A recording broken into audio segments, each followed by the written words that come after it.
tables that have been formed over hundreds of years of careful observation, and any observer can make their own tables. If you collect the calendars of the last 40 years, the time of the eclipses, and each year, they can be organized into a table. After examining the table, the observer will soon realize that there are cycles of eclipses that are repeated. On reaching eclipse number 19 or 20, they will see that it's a repetition of the first eclipses on the table. So following this method will be very easy to predict similar future eclipses. A lunar eclipse is formed when the Earth is between the Sun and the Moon, is what they tell us. The Earth then casts a shadow on the Moon, thus causing the eclipse. But this explanation has already been refuted by Frederick Henry Cook. In his book, The Terrestrial Plane, he writes, according to the new theory, the false one, a lunar eclipse occurs when the Sun and Earth and Moon are in a straight line. But it's documented that since the 15th century, more than 50 eclipses have occurred while both the Sun and Moon were still visible above the horizon. In other words, the Sun and the Moon were visible at the same time in the sky while the Moon was eclipsed. This is the kind of thing that just gives me goosebumps. While the Moon was eclipsed, for example, on July 19th of 1750, in Paris, observers saw an eclipsed moon while the Sun was clearly seen in the sky above the horizon. The same thing happened in the eclipses of April 20th in 1837, September 20th of 1700, June 16th of 1666, November 3rd of 1648, and July 17th of 1590. Also, a recent documented event occurred August 16th of 1989 in Hawaii, where the partially eclipsed moon could be seen rising while the Sun was still setting. That means the Sun, the Earth, and the Moon were not aligned while the lunar eclipse occurred.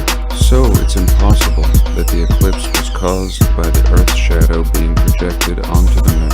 Another thing they say is that the solar eclipse occurs when the Moon stands between the Earth and the Sun, the Moon covering the exact circumference of the Sun. This already improbable scenario is refuted by recordings where it can be seen that it's not the Moon covering the Sun during an eclipse, but rather something else, and we're going to have a look at that. On March 20th of 2015, a total eclipse of the Sun took place, and the Travel Quest International Company organized a flight of 50 people to observe this phenomenon from the North Atlantic, and this is where the subject gets interesting. Several passengers filmed the totality of the eclipse, and the recordings show black orbs without light around the Sun, and one of these orbs was covering the Sun at the moment of the eclipse. Total solar eclipse, March 20th, 2015. You can see the nice view through the window.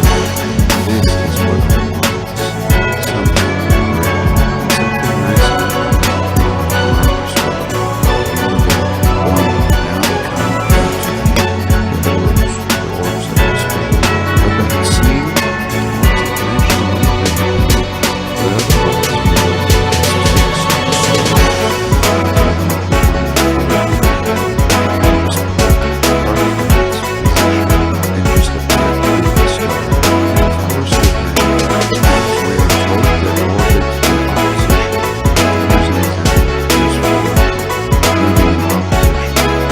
But that scene was intentionally but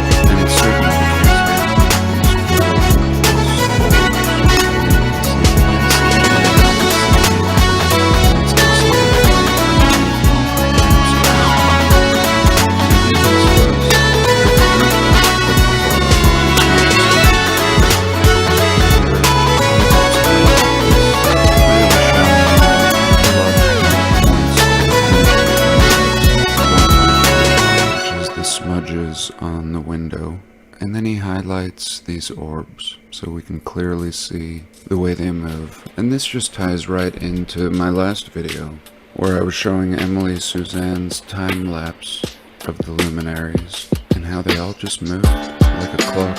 And this just all rings so true to me. All the images I'd ever seen, even all the stuff on this platform that will pop up in the first few pages of searching, is all BS, just showing a false picture, doctored up. And this is what always perplexed me, is why I couldn't see the moon before. Even this last eclipse that I saw when I was working at the hospital. Why did I not see the moon approaching it? Well, that makes sense now. It was essentially an invisible orb until it reached this point, and then again became invisible. And again we have proof now that the moon has been out in historical records. We have proof that it's not the moon causing the eclipses, that there are other moons, luminaries, that perhaps are burnt out and still continue their path, true and predictable. And I have no doubt everything is going to tie in together. All of this, history, the relation, the orbs. And then its creator explains that these were the images that were posted to the news from the same flight, and they were BS images. They had edited out the rest of the orbs. And again, even before I got to this point and to this video, so many of the videos were also edited.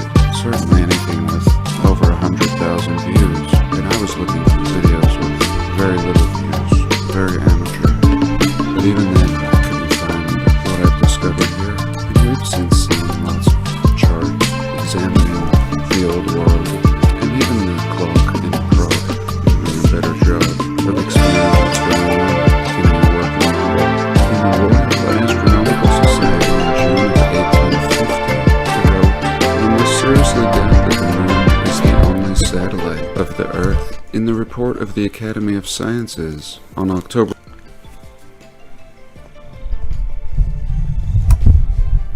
Get comfortable.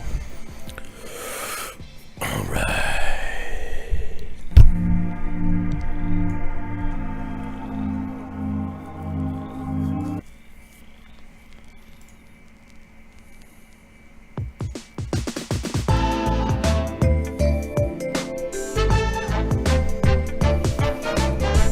Testing. You can hear me okay? Indeed. Sorry, we're late, folks.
Enter your 6-digit PIN number.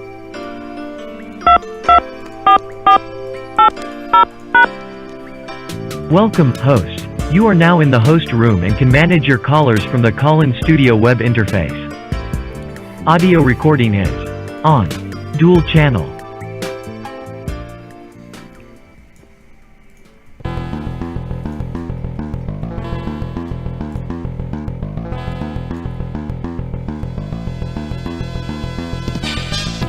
You're listening to the ZTITIC Newscast on the ZTITIC News Network with your hosts, Dave, and Xavier Diamant. Proceed by inquiry.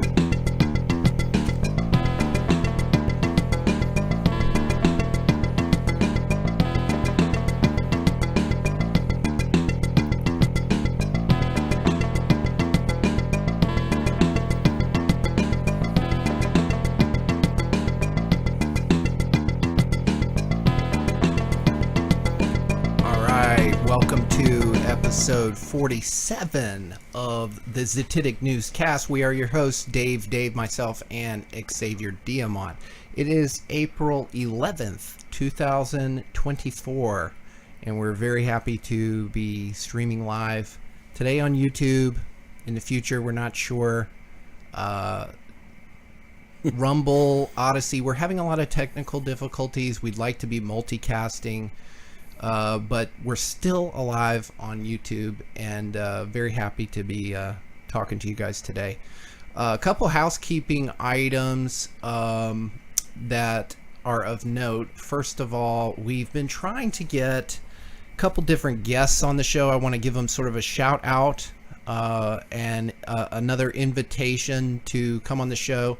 Number one is Crypto Brandon on YouTube. He's recently been posting a lot of technical analysis on a variety of altcoins, and I think he shares a similar ethos to us, and I'd love to learn more about him and get his perspective on the show, because one of the key themes that we touch on a lot as ZTITIC News Network is the cryptech, fintech situation, let's call it. And if you look in the bottom left-hand corner of our video cast, we're powered by the Theta network. And what does that mean exactly? Well, Theta is a decentralized infrastructure. It's a software solution that enables organizations, people, individuals to utilize their latent hardware power to basically build a decentralized internet, which, if you understand, the internet is largely centralized, which is one of the key kind of purposes of ZTITIC News Network, is to bring forth information that is immune or in some way insulated from the centralized powers that be, which aim to censor said content. And it's a key, like, I think, quintessential political problem we have, this issue of mass censorship, governmental control of speech, and the monopolization of infrastructure that enables, basically power-hungry dictator types to control basically the catalog of thought, which is the internet. And the whole financial situation as well ties into that, and that's why I thought Crypto Brandon would be good to have on the show. He has agreed to, but we haven't been able to sort of other than YouTube comments and messaging, I haven't been able to open another communication channel with him. So I just want to shout out, check him out on YouTube. He's dropping some pretty cool videos about the technicals behind the price action within the altcoin and the crypto market, and that ties directly into our development as well, as we hope to utilize this software solution to build a network that is independent, sustainable from a financial perspective, without having to basically seek permission or financing from any of these or infrastructure from these big tech companies and entities who would rather us not exist. Right. The other gentleman that I've mentioned on the show before, we've tried to get on. I had a conversation with him. Unfortunately, he's so busy. We're not a big enough channel, I guess, right now to warrant him spending the time with us on the show. I'm paraphrasing his words, essentially. However, his office has called me and expressed an interest in maybe in the future, like in the next 6 months, when things slow down for them, entertaining, coming on the show. I actually had that call today, Xavier. Oh, good. They called me, right? So that's way better than me having to call them. Definitely. And beg, basically, to have this gentleman on the show. But that gentleman is Payman Motahede. Mm-hmm. Hopefully I'm pronouncing that right. I did some work on our website, which is part of the housekeeping update, because he was banned on YouTube. Right. Tying back into the whole big tech censorship. And Payman has been in the freedom movement for 30 plus years. He is mainly focused right now on exposing the federal income tax grift, if you want to call it that, the fraud, the hoax. Now he doesn't say that the federal income tax as it is illegal, so to speak, but that gets into the nuance of his perspective, which I would love to have on the show. We've talked about him and this issue many times before, and you can go to his website, livefreenow.org, or find him on Odyssey, Rumble, no longer on YouTube, but Odyssey and Rumble. Look up Freedom Law School. He has a lot of good videos which go over the use of language, definitions, and basically the obfuscation of law, the incompetence. He does really good work on the IRS and its incompetence and inability to, well, he basically contends they're a failing agency and largely unable to carry out their mission, which their mission itself has been perverted in a way, and you have to go watch some of his videos to truly understand. But that's why we would like to have him on. We have him fixed on the top of our taxes and lawfare page.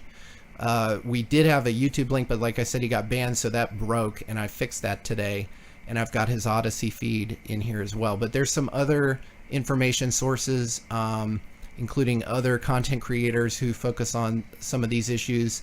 I have actually a feed of the IRS Newsroom, which is the IRS's publication. So, fair and balanced. We've got their propaganda as well. The Federal Reserve Board press releases, and the excoriated former IRS agent Joe Bannister's blog. So whenever he publishes stuff, it gets dropped here. If you like this content, please visit and share our website, ztitic.news. There will be a link in the description of this video. And if you want Payman on the show, if you'd like to see him get the ZNN treatment, please go to his pages, go to his website, call his office, email them, tell them we'd love to see you on ZNN. We follow ZNN. We would love to see you get, talk to Dave and Xavier DM on, because I think that'll help in our negotiation. And by the way, I've offered to donate to his cause for his time on the show, and I will be doing that in cryptocurrency. As part of the, in principle, the move away from fiat currencies and surveilled fintech, in the traditional system. And I would be doing that with the staking rewards generated by the ZTitic News Network Guardian node, which we are now one of the top 100 delegated Guardian nodes on the entire network. Actually, if you go to guardianmonitor.io, you can see a full accounting of all the nodes, where they are geographically, You can see it's the relative prices of the Theta network assets versus Bitcoin, gold, silver, palladium. And then you can see a full reporting of like the top Theta Tfuel transfers in the last 24 hours, Theta stake withdrawals, Tfuel stake withdrawals, and then you have the validator nodes, which are like big companies, Google, Samsung, Sony, CAA, Creative Artists Agency. And then one-click Guardian nodes is like if someone wants to set up their own staking pool on the Theta network, they can do that and get whitelisted. And those are called one-click Guardian nodes, and that enables a Theta holder to stake through the wallet to any of these nodes. And you can see ZNN right here, we're number 23 on the one-click Guardian nodes. If you look at all Guardian nodes, we are number 64. So there was a collapse of the G-Pool operation. They still are, I think, the biggest delegated Guardian node, but a lot of the people who've staked to their node don't even know yet that they're going to be shutting the lights off. So these are people who ostensibly could be running their own computers, validating transactions on the Theta network, decentralizing the system, but instead they've delegated to G-Pool. Well, now they're no longer going to earn their staking rewards once they shut the lights off, unless they withdraw their stake and then restake to someone else. So we've actually seen sort of an inflow into the ZNN node because we're whitelisted, right? Like when someone goes to delegate, we show up in that list. And we've also had some people join our Telegram channel as well, who are staked, didn't know about ZNN. They were forced to find an alternative, and now they have they're supporting free speech by staking. Now, we don't charge anything. I don't see where this is reported. Oh, right here. So in the one click, you can set a fee. Right. So like I run these computers which run the Guardian node software to validate transactions. And of course I earn 100% of the rewards associated with that according to my stake, but you're staking to the node, others are staking to the node. We have 359,000 tokens staked, which represents over $1 million of liquidity. Those people are earning based on the computer running and validating the transactions, but we don't charge a fee for that. So I could take a cut for ZNN and put that back into the operation, but I don't, at least right now, because I would rather us ascend in the ranks for publicity purposes, promoting our mission. Maybe at some later point we introduce a fee once people are attracted to the platform and the message. Maybe 1%, we'd still undercut a lot of these whitelisted nodes. But this is part of the business model, running the node. And then now there were some major announcements really over the last 3-4 weeks since we last had our show on the Theta network about their roadmap and their partnerships, their development, their new edge node software, which is going to enable us to monetize even further hardware investments for running jobs, various types of jobs, storage, data storage. Ultimately, though, the use case one for these new developments will be ZNN, because okay, so they do decentralized edge node storage. Why don't we store the ZNN website on there, host it, self-host it, and we can finance that through our own staking rewards. Bingo. There's new development tools that they're releasing using generative AI. So they're going to start hosting various popular open source generative AI models that will allow you to, for example, create images or do voice to text transcription.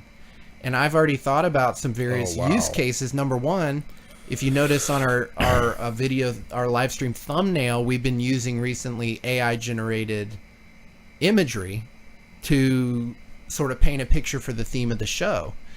And we've talked about that before, but this could be something, we utilize even beyond just thumbnails. Like we might eventually be able to create our own AI generated avatars to do sort of what we've talked about, mystery science theater. Exactly. With animated avatars representing Dave, David, and Xavier Diamant. And again, the Theta network, think of it as a cloud software. Tfuel, which is the subtoken on the network, is almost like a software access token for that. And so if we're generating those things from our staking activities, maybe eventually we get donations, maybe eventually people are consuming our content and, there's an integration with our website that allows them to, like a video and it drops a percentage of a Tfuel, something like that. These are all ideas, but the framework, the tool set is being built by Theta Labs. And so it will be incumbent on us to sort of take advantage of that at some point and really make the vision of ZNN being on an island, in a way, in an island, but also, worldwide infrastructure at our fingertips in a independent, censorless way. And a sustainable way as well I would hope at some point eventually we could, there would be reciprocal rewards, that people would be rewarded for consuming the content that we host as well. So I find these developments really exciting, and I look forward to there's a hackathon coming up, so there's probably going to be a bunch of new tools coming out, and I've considered as well maybe ZNN puts up some Tfuel to pay a developer to do a proof of concept on one of these ideas as an entry in the hackathon, because there's Tfuel to be won in the hackathon as well, or Theta to be won as a reward for winning, one of the top 3 awards.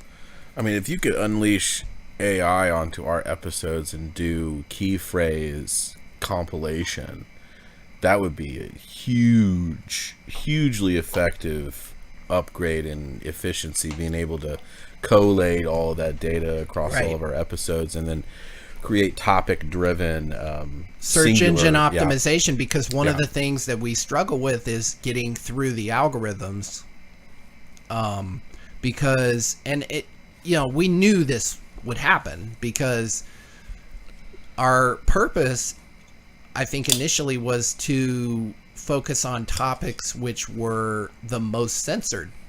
Pretty much. Because we figured if they were the topics the powers that be would want us to talk about the least, they were probably the topics we should talk about the most.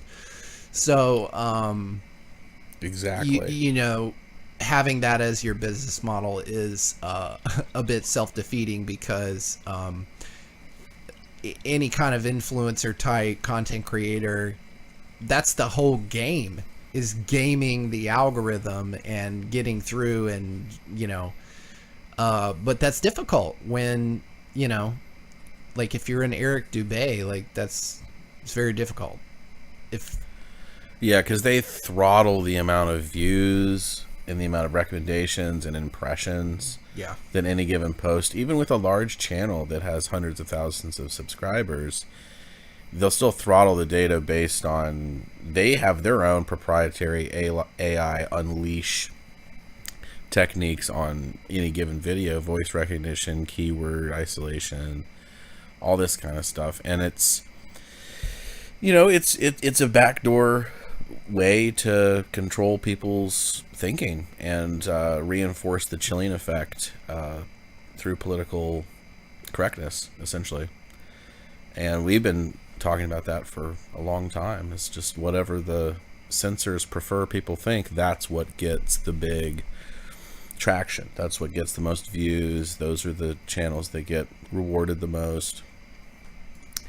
And yeah, the more you pay attention to which channels get that recognition, the more kind of generalized or normie or non-specific or very kind of kosher PC the language is.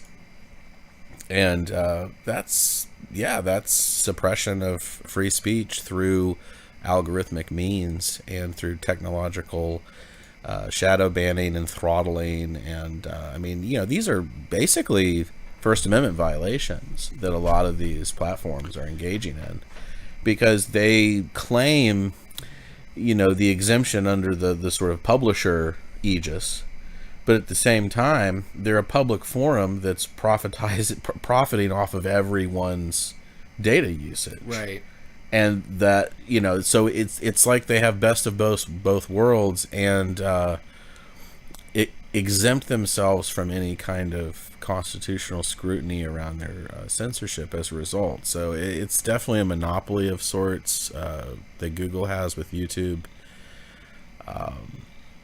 And I think technologies like Theta will kind of act like a piranha effect on this big shark that's been kind of bullying all these other platforms into engaging basically in the same kind of thought tailoring that they've been working on for a long time.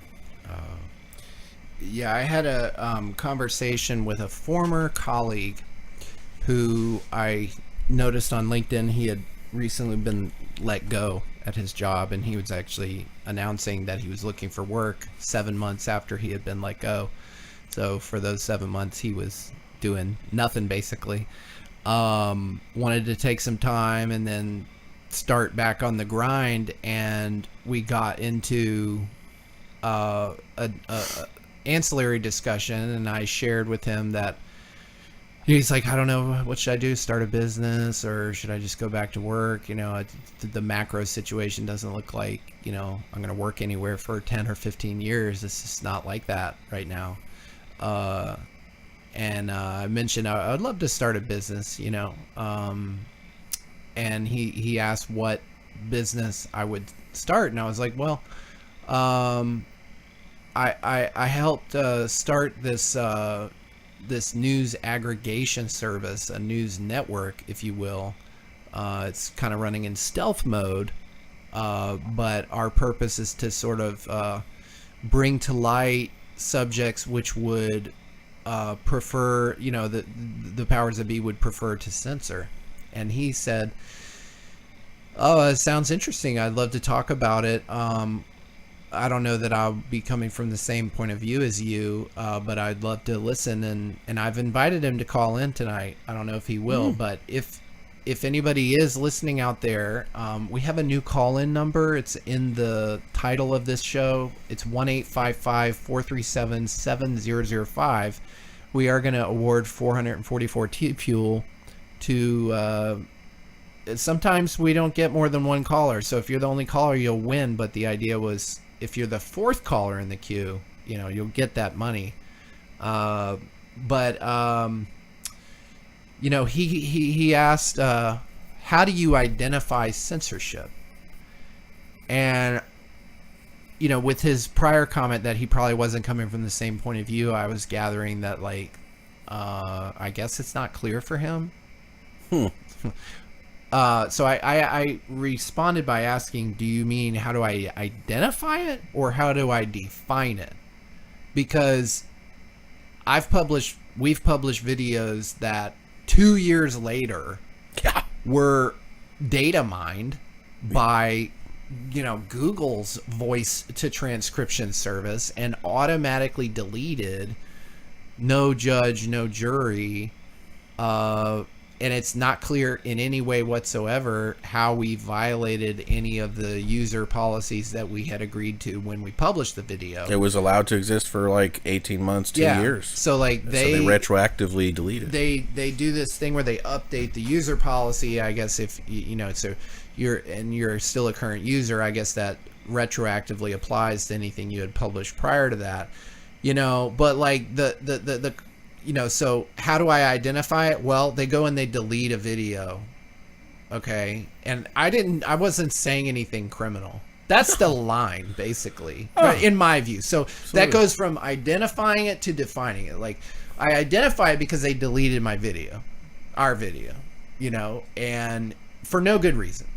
Like, we're talking about our opinions here. Yeah. Like, that's freedom of speech. So how do I define it? Well, when you advertise yourself as a public commons and your whole platform is based on the content that we bring to it, all you're providing is the infrastructure and the meeting place. We give value to that meeting place. Without the content, the meeting place would be non-existent. So, but the weaselly way that the lawyers incrementally change the user policy, I mean, that's just a censorship tactic. Right.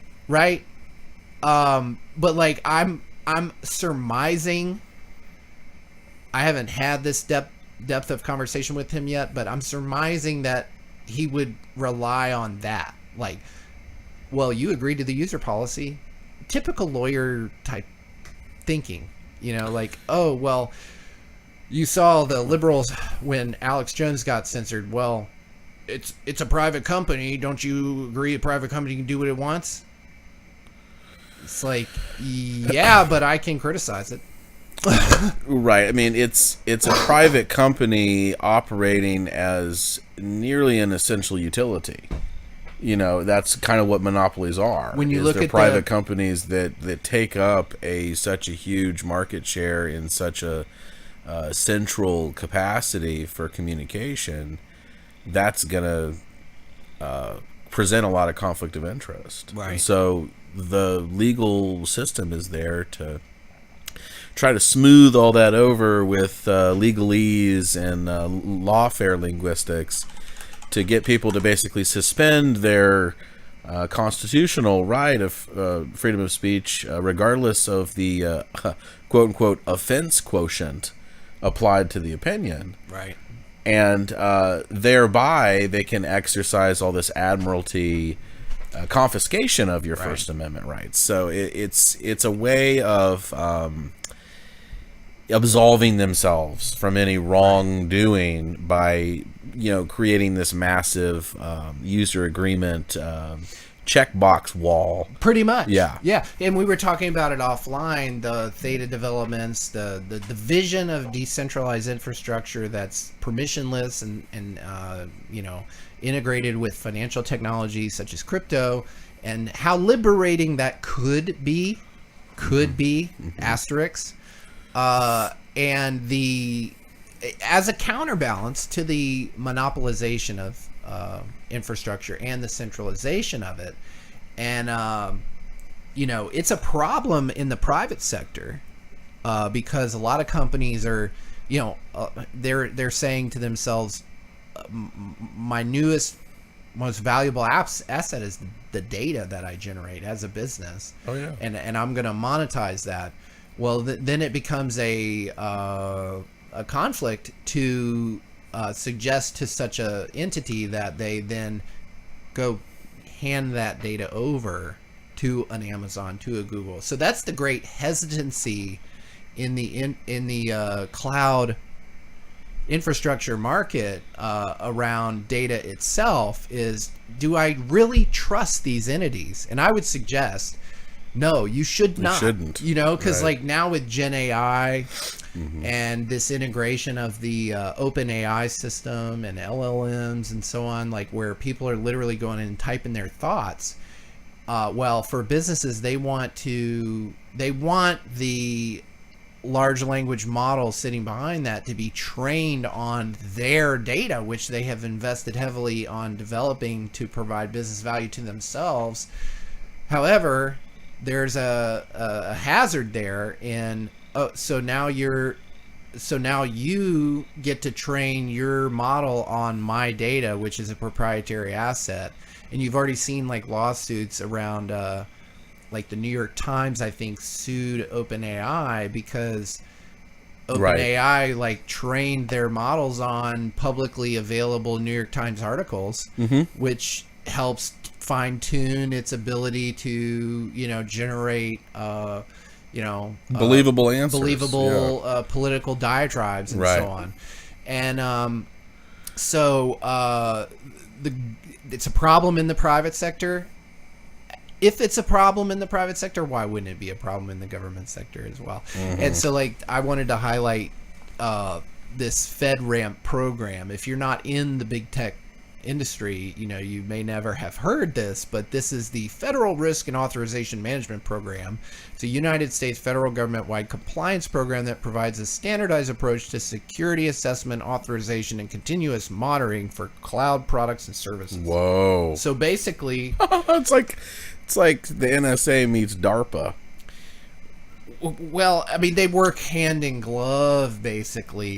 When you look at the standards organizations and the government's involvement in the development of many of these standards, and the overlap, that you see between the people who end up in bureaucratic regulatory positions and the private sector industrial development.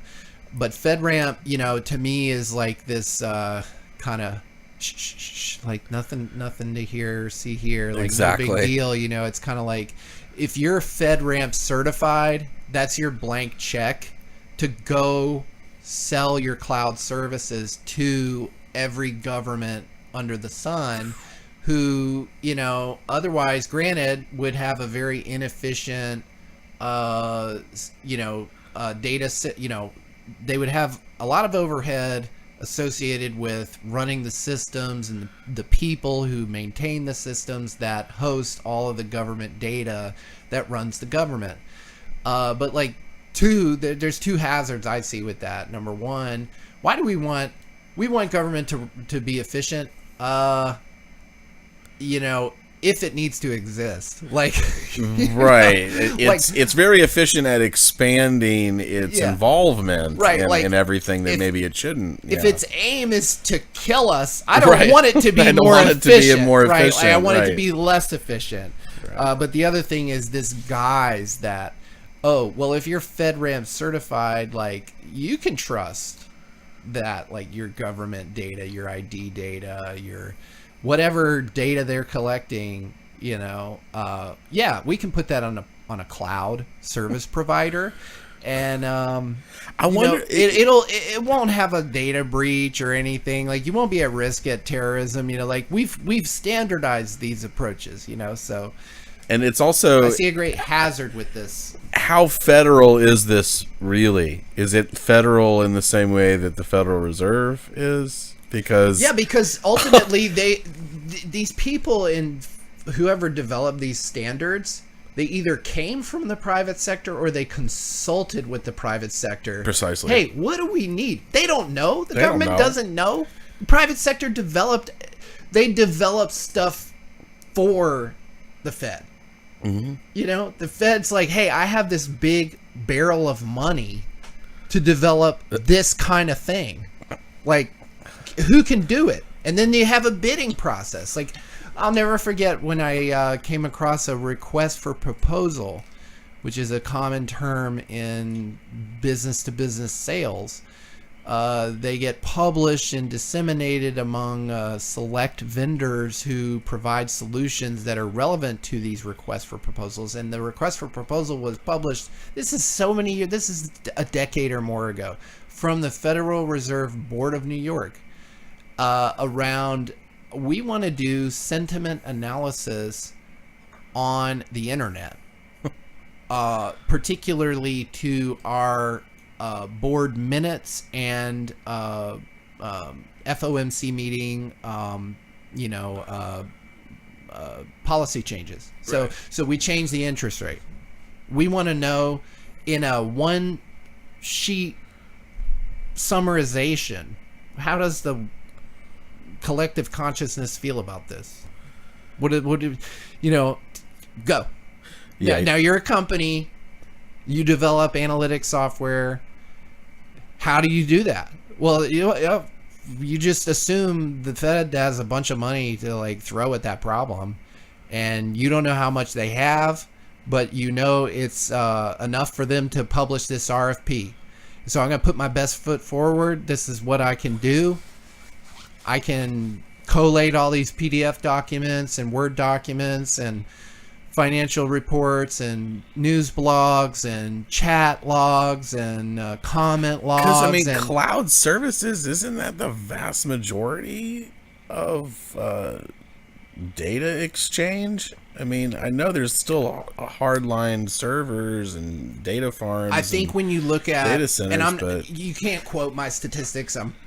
I'm kind of spitballing here, but I believe the majority of internet traffic is video streaming, and video streaming is largely centralized. Okay, like it's got to be 50% or more of the video static data that's hosted and then streamed is in centralized data servers like AWS, Azure, Google Cloud, and there are a couple others. And there's like 3 or 4 content delivery networks who facilitate that as well. But when you look at enterprise data, which is defined as like business data, so you're a retailer or you're an automotive manufacturer, and you have 60 plants, and you have all this data related to your production and your sales and this and that. I think it's still true that like 60, 70, 80% of that is still not in the cloud. Okay. So when I talk about the great hesitancy, like that in the business to business world, it's all related to data security and trusting a centralized outsourced infrastructure provider with your very sensitive proprietary data assets. I mean, how can we be certain that this data isn't being leaked or snooped on by all assortment of other intelligence agencies? It's kind of like, honestly, it's unbelievable. It's kind of like the vaccines, in the sense that, like, if you can say definitively that there's one instance of a vaccine literally being the cause of death of one person, then the whole thing should be invalidated as a concept. It should go back to the drawing board. And so to your question, have there been data breaches? Have there been major outages? Absolutely. Perhaps, they happen regularly. Exactly. Actually, even the contracts that they write, they don't say we're going to be up 100%. We can't even guarantee that. So, we'll guarantee you 99.997%, and if we miss the mark, anything above that, we'll credit you back, that kind of thing. I mean, breaches are a whole nother thing. That's a whole nother thing. Because it seems like the vast majority of breaches, you shouldn't have very many breaches, theoretically, if you had this kind of system in place, but it seems like it's just kind of a recipe for disaster to have a big bloated bureaucracy, also have all this oversight and managerial input with all of this cloud data. I mean, they always dress it up as for security purposes, for a risk-based approach. We have to make things more efficient with this new technology. But it also provides a backdoor for all this kind of totalitarian creep, mission creep, essentially. I mean, at what point does FedRAMP just kind of merge with OpenAI and Google? And they're basically one and the same thing. Well, we've talked about it before. Honestly, they're exploring it. Like, they are already developing with it. I think the IRS is claiming that they are using AI to basically summarize who they should go after and who they shouldn't. I've talked about it on prior shows, the moment in time where I was face to face with a TSA hologram at JFK Airport. Now, very primitive. We're not talking about Star Wars type technology, because they still had to project the hologram onto basically a translucent cardboard cutout of a human being shape. So it wasn't like a free floating, light form. It was projected onto this plexiglass thing that I could have tipped over, but it's not long before I envision when you go to show your ID, you're showing it to a barcode scanner or a chip reader with a hologram TSA agent powered by ChatGPT. It's wouldn't be surprising to me at all, which is a sad thing to say. The whole back end of an agency like this, like who's watching the watchers, right? It's that age old quandary.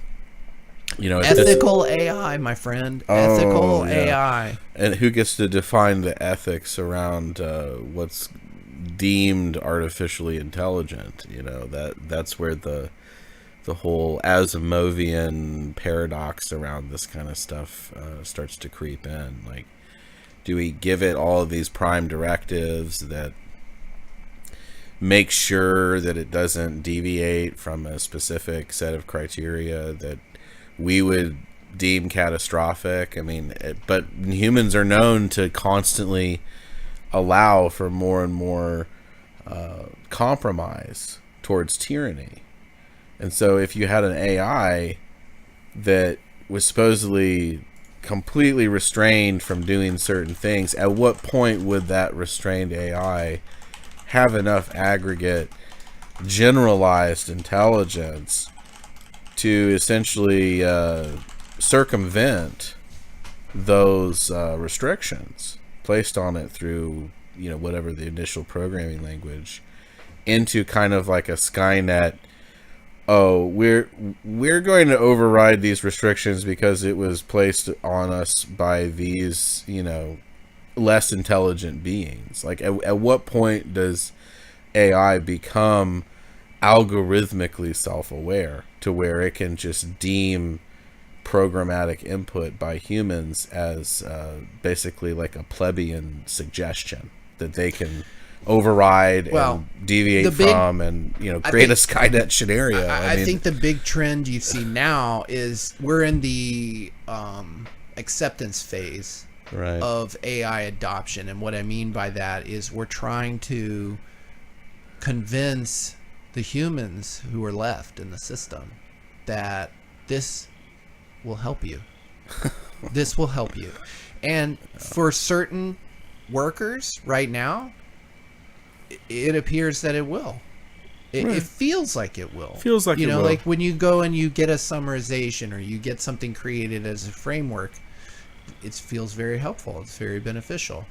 And I think this is the sale phase, the pre-sale phase. This is the pre-sale phase is proving the concept that this is a helpful assistive technology that does not have malintentions. It doesn't have an intent to deceive you.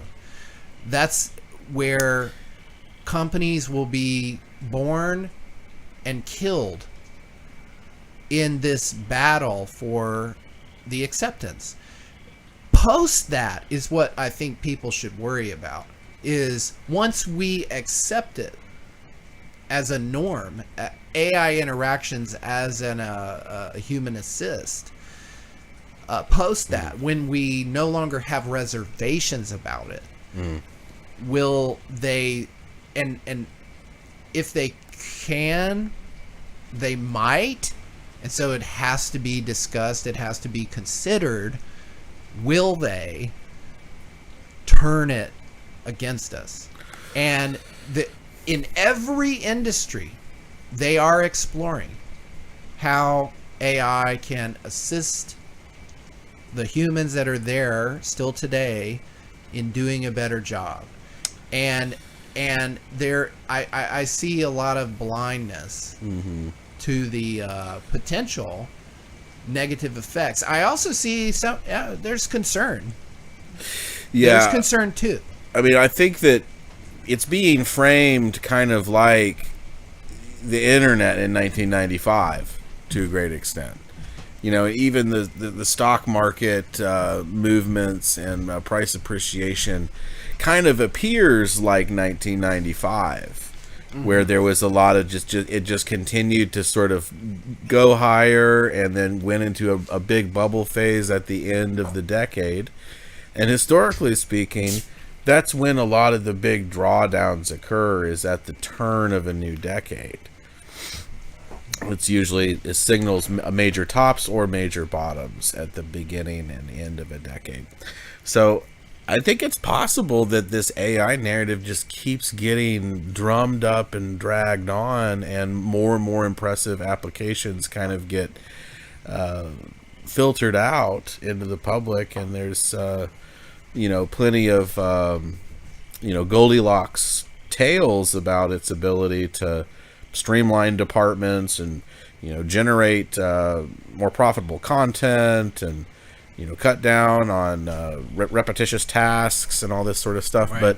But if we match that with the existing trend of full-time work stagnating and going down, while this gig economy by essentially foreign labor takes off, aren't you just going to see a further consolidation and further centralization and consolidation? So there's actually fewer and fewer positions that even have the wherewithal to access this technology. Yeah. It seems like it's like a pyramid effect. I was listening to a speaker, a self-proclaimed AI and analytics guru in the health insurance space, talk about natural language processing and AI as a tool to help the healthcare, to help save healthcare, which is basically taking the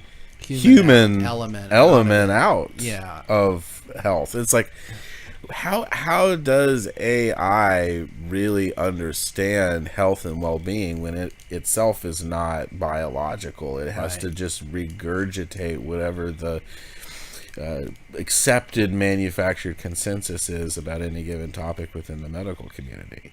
And so that's one of the dangers I see, just even in the pre-sale acceptance phase, of people thinking like, oh yeah, this machine is actually intelligent enough to generate these responses, but it's really just regurgitating pre-existing information that's already been whitewashed and fine-tooth combed and revised from the outset. So, but in his speech, he mentioned that technologies which reduce cost are more valuable than those that generate revenue. Well, that's sort of a catch-22, though, right? Because what is it that drives company growth, right? It's revenue increasing higher than inflation and costs associated with the enterprise. So if it cuts costs, super efficiently, well, if no one has any money to buy the services that it's becoming more and more efficient at, what really is the landscape for growth for a lot of these businesses? I mean, AI could be like a hyper deflationary force in a lot of ways. I agree, and I don't think that's being anticipated. And now again, I think we're entering into more of a hyper stagflationary sort of next 5 to 10 years, in the sense that because of the advent of these hyper digitalizing technologies, more and more human labor will be seen as an unnecessary line item, and that will almost invite a more kind of techno-communistic attitude around the revenue that actually does get generated. Because after a certain point, if you don't have like if the economy is not supported by working and middle class people anymore, and it's really just exchanging hands amongst oligopolists, which is kind of, it seems like that's where the economy is heading. I mean, the vast majority of jobs used to be upheld by small businesses, i.e. the middle class. But if that paradigm is being basically exented, if it's being outmoded and rendered obsolete, then it's almost like, in order to prevent a constant chain of cascading French-style revolutions amongst the disaffected masses, they're going to have to slosh off a lot of this increased profitability, quote unquote, in the form of some kind of perpetual stimulus to basically, as Harari says, keep the masses, doped up and gamed out, Right. so that they don't revolt and don't realize exactly what's happening, which is a massive wealth transfer from the formerly productive, family-oriented class to the singleton scions, essentially. People who don't want population growth, people who would rather see rapid decline in resource usage, population densities, etc., etc. And it seems like AI really is kind of like a big piston in that equation, because if they can create an economy that's essentially a giant company store, right, and give, the vast droves of worldwide population a kind of plebeian allowance that allows them to constantly interact with this new digitized kind of post-labor economic model that is being talked about and being implemented actively, you could make the argument that is, kind of the end game. The final ascendancy of wealth distribution is just towards the people who already had the most access to begin with and the most leverage to begin with. And everyone else has to just kind of become part of this now selective patron economy to a great extent, where you have to be in the favor of some kind of oligarch. You'll own nothing and you'll love it. Yeah, you'll own nothing and you'll be happy because you're being actively appeased by this kind of digital stimulus, hypnosis regime that I think that they have to implement in order to exact any of the long-term agenda points. They have to basically create a universal welfare system, Right. in order to do Pacify, the Indiana Jones trick in the beginning of the first one, where he switches out the bag of sand for the rare, that's what they're trying to do here, is they're trying to switch out a labor driven, work based economy with a stimulus based one. That actually segues beautifully into how long are we in? We're in this. How long have we been streaming? For an hour. We've been streaming for an hour. No way! And we haven't even got to like our main topic, which was billed as the Squatconomy. This is huge. You're talking about the, the pacification of a population, the, what's the word? The sabotage of a pre-existing hostage taking in a way. It's a type of hostage taking. I am indigenous, okay? Right. I'm an indigenous, whatever you want to call it, the geographic area we can call America. I am indigenous. Where do you draw the line? Because there were giants before the Native Americans. So, how far back do we go before we start calling you indigenous? Anyways. Right. That whole infinite regress paradox. Yeah, we've talked about it. What constitutes indigenous, right? We've talked about it so many times. We talked about it on our last channel, not our last show. And we published a video 1 year ago. Yeah. Which was featuring a video from 1 year before that on Squatter Nation incoming. We've been talking about this since the beginning of even before COVID. probably in our 2020 episode, Yeah. we were talking about the Yeah. incoming squatter hordes, which were, symptomatic of the macroeconomic degradation of financial system and the rule of law domestically, but also the mass import of third world Newcomers. orcs, basically. I mean, it's like it's Lord of the Rings type invasion. And we have pontificated upon the juxtaposition of these displaced indigenous people. Right. Like I could be displaced as an indigenous person and become Absolutely. homeless and have to seek some sort of shelter. Right. One of the basics of life in my hometown where I grew up. I'm not that far from where I grew up, and Exactly. should Daddy Gov seek to impoverish me and put me on the street? I mean, where am I left?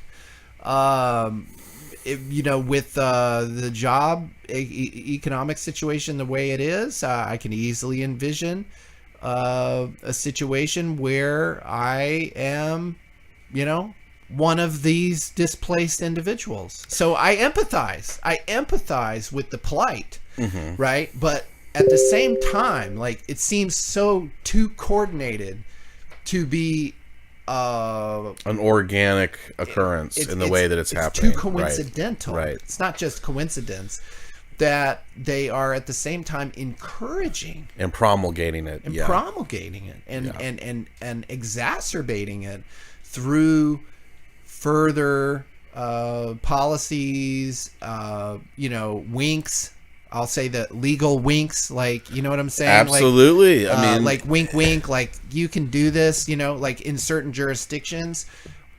Squatting, the Squatconomy is the subject matter we're talking about. And if you have an opinion about this, by the way, call in to the show. We will award you 444 Tfuel for calling in. 1-855-437-7005. But yeah, they are encouraging this concept of squat. Could you summarize what, for the totally? I doubt anybody's listening to us who's uninitiated, but squatting is basically property theft. Well, it goes back, and some of the earliest laws in the United States were encoding this term of squatters' rights. And so what it originally Homesteading. Well, okay, so it's a series of laws that are put in place to prevent the mass fallout or the disuse of property by saying if there's like an absentee owner that neglects a piece of land that's claimed by someone who actually does tend the land and essentially keeps it in proper use independent of this absentee owner, then at some point that tenant should become the rightful owner, which makes sense. So it's like people exploiting a legal loophole.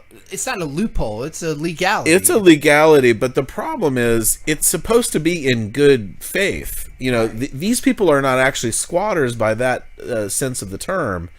They're really more like professional trespassers. Which, I mean, you can look it up. There's now literally hundreds of cases of this now. I have on the screen. The trend has exploded in the last 3 months. This is all, the last 30 days. Various 14 days ago, 8 days ago, 20 days ago, 3 days ago, all over the place. It's now at an epidemic. It was like a week or two ago. There were headline news, squatter invasion. Yeah. And what did we talk about? Like, and 4 years ago. Most people are worried about the their home naturally, right? Like that's what I would worry. That's the property I've. But we talk about the commercial real estate. The McMansions, the currently uninhabited, and if they're importing literally millions of people who never had a stake in our society to begin with. Like, it's not like they used to rent an apartment and now they're homeless and now they're seeking a place in the country they grew up in. No. These are foreign implants. Yeah. And it's a form of revanchism, because a lot of these people who are coming over here are intentionally trying to exploit the weak leadership that is now of international.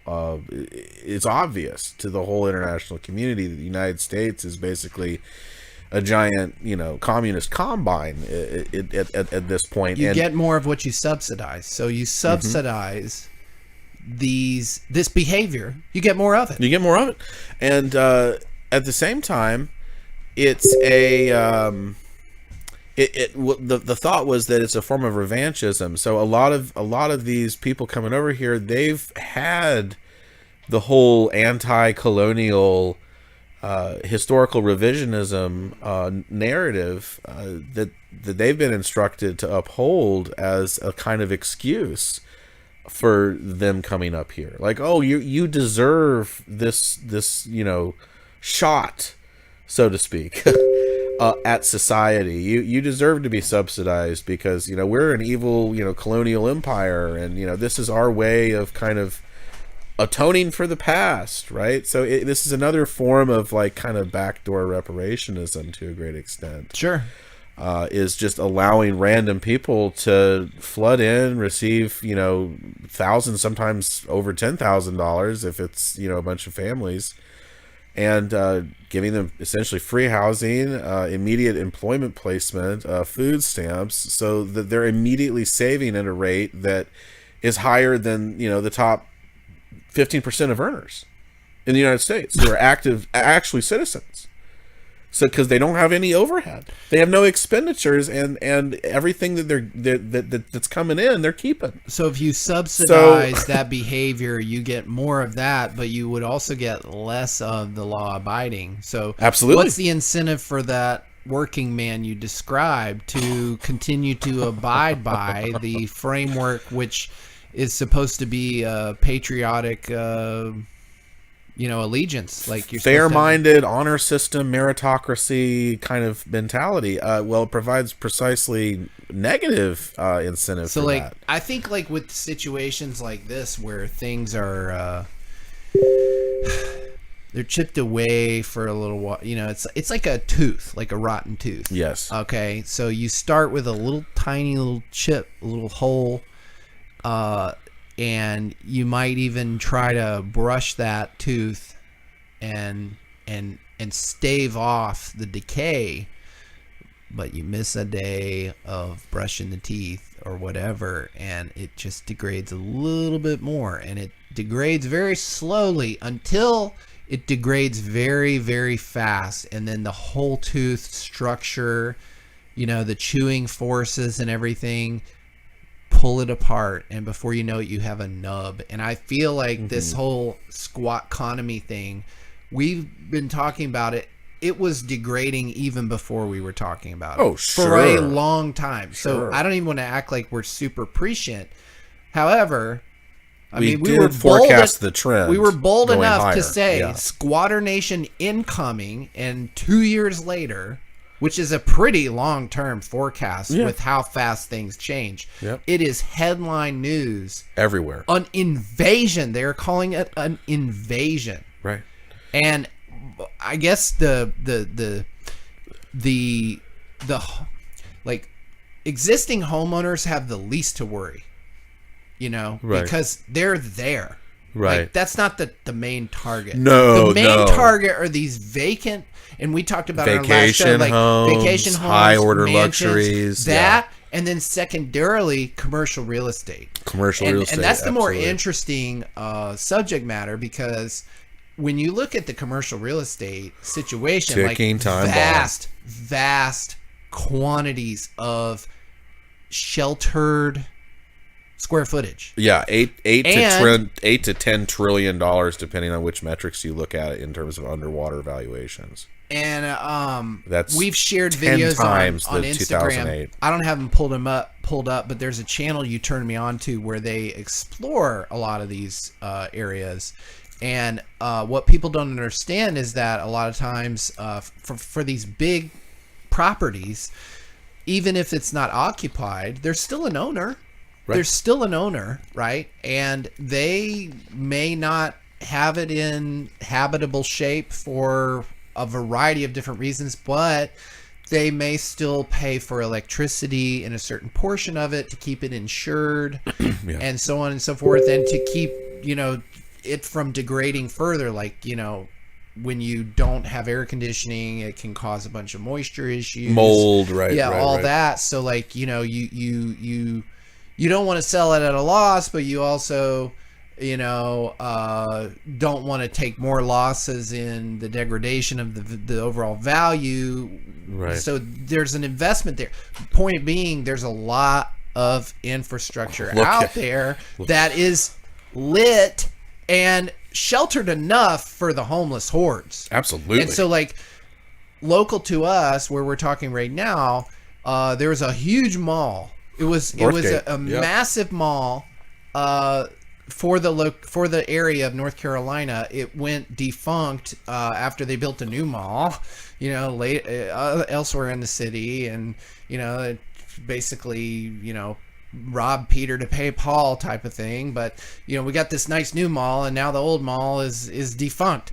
Well, but it's just sitting there. It's still sitting there. It's actually mind blowing that they haven't demolished it, because either demolished it or turned it into something else. But like, I also read that this particular mall has a vast underground, it absolutely does, underground labyrinth of office spaces and storage spaces and so on and so forth. Yep. How long will it be before the invading hordes, or the organic hordes, which are come about, the dispossessed, because of the idiotic? They're not even idiotic, they're malicious. It's definitely predatory retardation, which is what we've talked about multiple times on ZNN. That's a lot. Yeah. When did we talk about predatory retard? That was like one of the early. That was 2020 terms. For sure. Yeah, we were all predatory retardation. Yeah, because that is what you have. That's fluoridation for you. It is, absolutely. That's what you have. Here's another example of that, where you've got all this infrastructure that's basically outmoded and obsolete, but when you factor in the amount of money it would take to demolish it, on top of the underwater evaluation, it makes more sense to just let it rot, just to let it go by the wayside. So how long will it be before you literally have a different jurisdiction, is what I'm getting at. A separate township that is the repossessed. Absolutely. Right, like, you've got Northgate Mall. That is its own zip code. That's its own zip code, and you don't drive down that highway anymore. You don't go there. You don't go there. That's what I can see, man. I know. I mean, you already see places like that in California. Oakland, right? There are whole dozens of blocks that you just don't go to because, well, not savory things happen in those zones, and you may not drive out of there with your car, let alone your life. That's just the way it is, and that trend of police not being able to do anything about it. They're not going to go in there and risk their lives. Why would they? They don't get paid shit. They don't get paid anything. And then these bureaucrats aren't going to do anything about it. What they are going to do about it is create new bureaucracies about the homeless problem. Right. Tax more of the population as the problem gets worse, and just line the pocket of administrators that him and haw on the TV as to what they're trying to do about it, and nothing gets done. It only gets worse. So that's kind of part of what we mean. That's where the tooth just becomes a nub. It becomes a nub. I think, but I think I'm going to put it out there. By next year, let's just put it on the calendar. By April 11th of next year, I would not be surprised if we get one report published about squatters in Northgate Mall. if they aren't there already. They probably are already there. Maybe I bet we you should investigate. We should. That would be a really good on the ground thing before it becomes its own zip code and before it becomes its own mega favela. Right? It's a kamikaze or a suicide mission. Basically. Right. You got to go in there with the vest and some arms. Right. But see that, it seems apocalyptic and crazy, but the way that things are transforming and accelerating right now, it is a slow motion train wreck, but it seems like the resolution is starting to pick up a little bit. It seems like it's starting to go back towards normal pace in terms of the train wreck. Because, you got this massive underwater commercial real estate problem, which could literally bankrupt 75% of the banking system. Now, the big guys, JP Morgan, maybe Bank of America, maybe Wells Fargo, although Wells Fargo got out of the mortgage game. Completely. Out completely. So that's it was like their bread and butter. That was how they built their banking empire, and now that they're out of it, that's a huge signal. There's a massive calamity on the horizon. 1,000%, yeah. Because, Smart money is like, oh my god, we can't be exposed to this industry anymore because the interest rates are out of control, and that's another part of the predatory retardation agenda is this debt servicing cost. I mean, it's going to outstrip Social Security in the next 4 years if the interest rates keep at current levels or even trending a little higher. Over the next 3 years, the Federal Reserve, it doesn't matter how much liquidity they pump into the system. It's so astronomical. It's unbelievable. I mean, you're looking at, it's bigger than the military budget. It's bigger. I mean, there's only 3 other line items higher than it, and that's basically the welfare state. And now the debt is going to be folded into the welfare state. I mean, and that's what I mean by you're going to need a company store economy. Right. Where the plebs are basically drugged and distracted and paid to live for some period of time in order to prevent just cascading fallout all over the place. And I don't think that they're going to be able to pull it off before they get hung in the town square or the equivalent thereof. Yeah. I just don't. That's a lot of people would have to die before they'd be able to control that situation, which might be part of their plan. I think that is part of I mean, that's so. Yeah. Let's get into some of the. That's a good segue to some of the other topics that we wanted to discuss. Let's save the bridge collapse for later. Right. I think when it comes to I mean, they're both related. They are related. But like the bridge collapse and the solar eclipse situation, I think brings to mind some of those genocidal tendencies in terms of the potential implementations. Specifically posted on the ZNN Telegram, and if you're not a member, you should join. Go to ztitic.news and look on the right hand side. There's a Telegram button you can join. If you're not a part of the app, you will have to download the app, but that's probably our most active channel. If you like the content, you should definitely join that channel. It's free, obviously, and that's where we share most of our content. It's also a lot of the content that we talk about on the show comes from that channel. But I posted on there a post from Benjamin Fulford, who we've talked about before. Let me see if I can pull it up. About the solar eclipse, which happened, when was that? 2 days ago? A day ago? Is that yesterday? It was Monday. So it was a few days ago. Yeah, and Ben posted, about a bunch of different subjects, but he talked about the eclipse and specifically some intel that he claims to have gotten around the plan to use the eclipse for a mass chemtrail operation, which was essentially a biowarfare operation that would poison people and cause sickness within 7 to 10 days. I'm having trouble finding the exact excerpt, but that situation happened, and there were subsequent reports about headaches and emotional disturbances, and here's a Daily Mail article about eclipse sickness, including insomnia, headaches, and changes to women's periods. There were also various reports on Reddit and other social media channels about heavy chemtrailing in their particular area, which was in the path of the eclipse.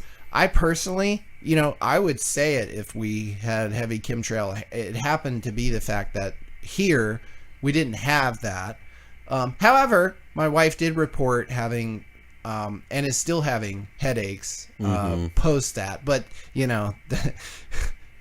that's my wife. Like that, it could be a number of different things. I'm not saying it's related. We'll have to wait 7 to 10 days, I guess, according to Ben, to find out if the world is we're in. His gestalt was, this is going to be a biowarfare activity. Because everybody's going to be outside looking up at the sky. They'll breathe in the chemtrails that they spray. It will get everybody sick, and then we're going to enter into a new pandemic type of scenario. I don't know. I was hearing a lot of apocalypticism in one form or another surrounding the eclipse, but at the end of the day, also biblical prophecy. Of course, that's what I kind of am referring to with apocalypticism around this. But I think at the end of the day, they always try to hype occurrences in order to keep the population in a sort of state of paranoia.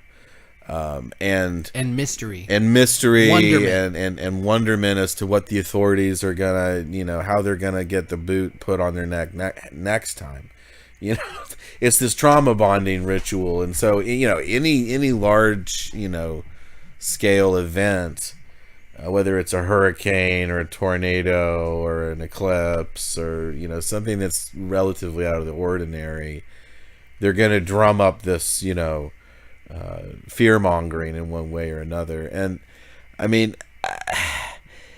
there's could be so many things that's causing insomnia, headaches, and changes to women's periods. Just look at the food supply. Also, and how it's been you don't need to wait for the eclipse to see mass geoengineering. Absolutely not. So, this is not any exception. They're doing it all the time. All the time.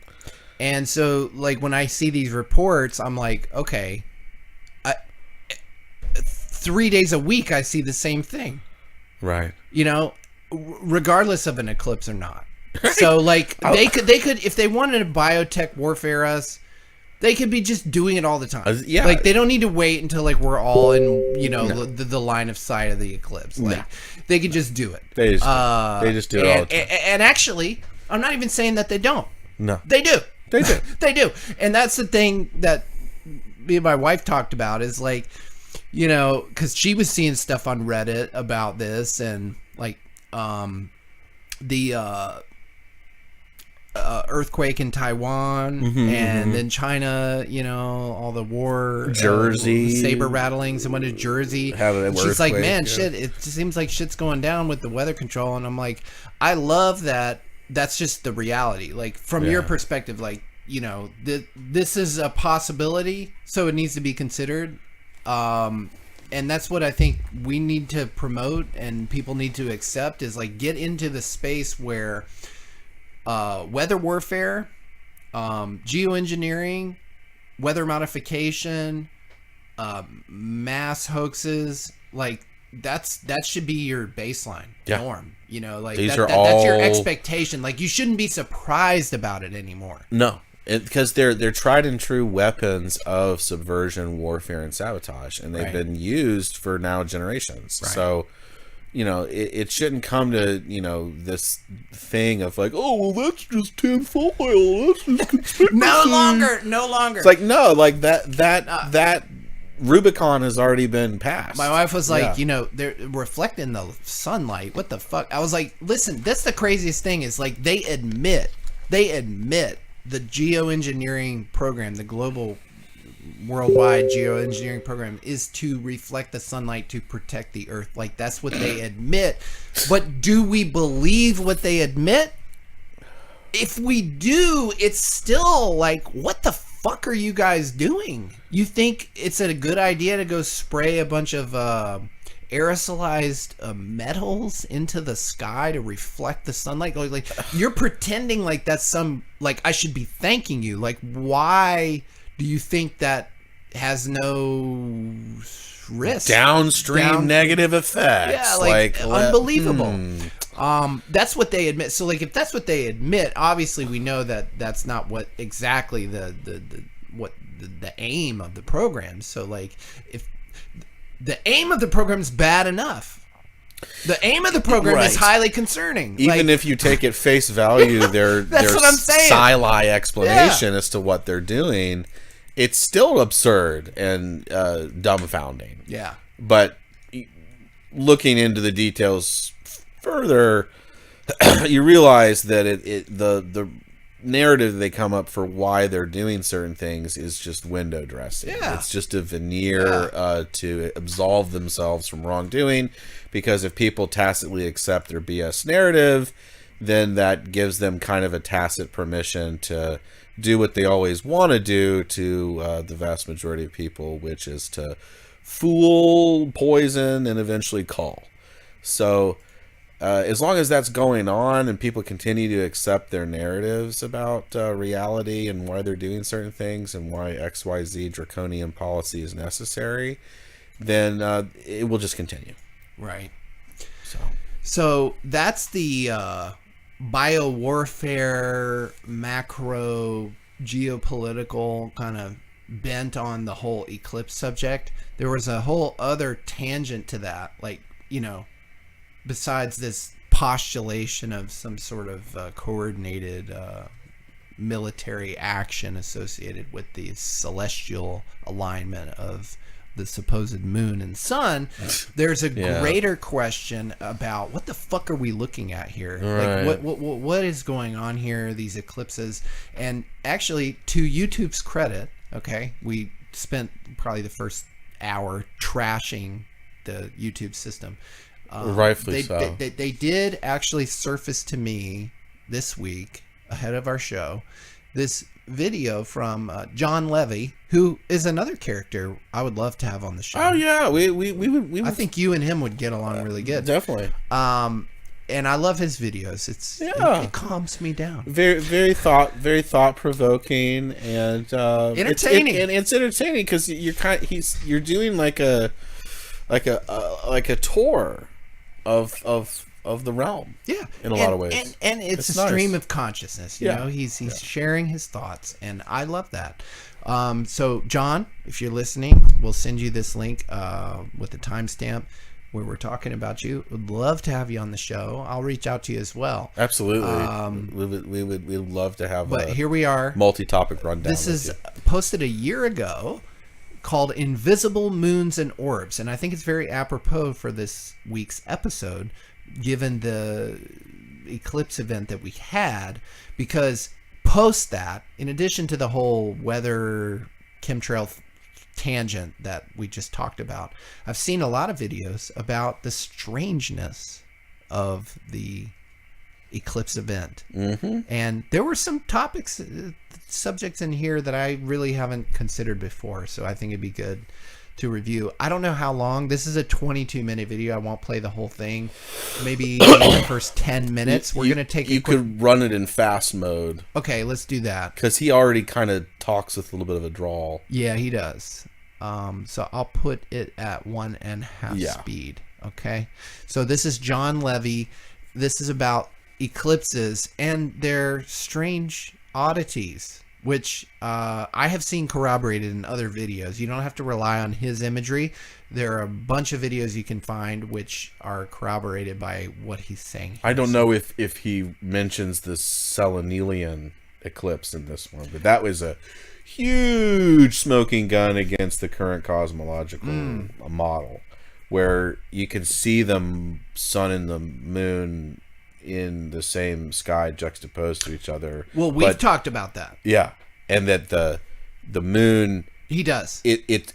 He has that. I have seen this one from last year. This is a good one because it's very thought provoking. It gets you to kind of question the not just accept presumptive this framework. whole public event. Put the glasses on. Isn't that interesting? The whole they live. Yep. You know, put the glasses on. You gotta put what are those glasses exactly doing? Well, in this whole urban myth of, if you stare at it, it'll burn out your retinas, that's poppycock. I looked at it for like 3 minutes. I was able to drive a car today. Like, it doesn't affect your vision. It actually just dims the light. It dims a little bit. What I did is I just put on two pairs of sunglasses and looked at it, and I could see the little Pac-Man formation and cool. It did get like slightly like the hue of things kind of changed a little bit, and the wind kind of stood still, but the temperature dropped ever so slightly. You can notice cool things that happen during an eclipse, but there's so much urban legend and BS around these things that I kind of blame the whole orb worship, ball cult for a lot of this, a lot of the shenanigans around eclipse. Speaking of orbs, this is the title of his video: Invisible Moons and Orbs. So check it out. We're gonna take a break. I'm not sure how to share this, but I'm very excited about it. An astronomical share about our realm. I've seen lots of eclipses, photographed them, and have been baffled about the luminaries since I was a child. I've always stared at the sun. Nobody ever told me not to, until it was way too late. And something that always perplexed me was how the moon doesn't really look like the moon during an eclipse. It looks more like some black orb just passing in front of it. And after the last eclipse, I was very excited and frantically combed the internet looking for images, and I felt like I was just getting a bunch of BS images. And now I realize that I was. There are real images, and if I would have been prepared, I could have taken some myself. I have photos, but no video. In past videos, I've shown you a video that I've taken of the sun and moon right next to each other in the sky, and the moon having a big shadow, a crescent, or sometimes half, making no sense when the sun is right next to it, just blasting it. It should be full, and it should change. It shouldn't just be the same lunar cycle all day. If they're both visible in the sky, the shadow on the moon should change. But no, all day we're in the particular waxing or waning cycle, like it's fixed. Recently I've shared depictions of an old astronomical clock in Prague, and through editing and whatnot, I've watched this clock more than most people should, just watching it spin. And I noticed there's an opposing orb, and it got me thinking that there's something else. And even this clock showed it. Something else has nothing to do with the moon that eclipses the solar luminary. And it really is so.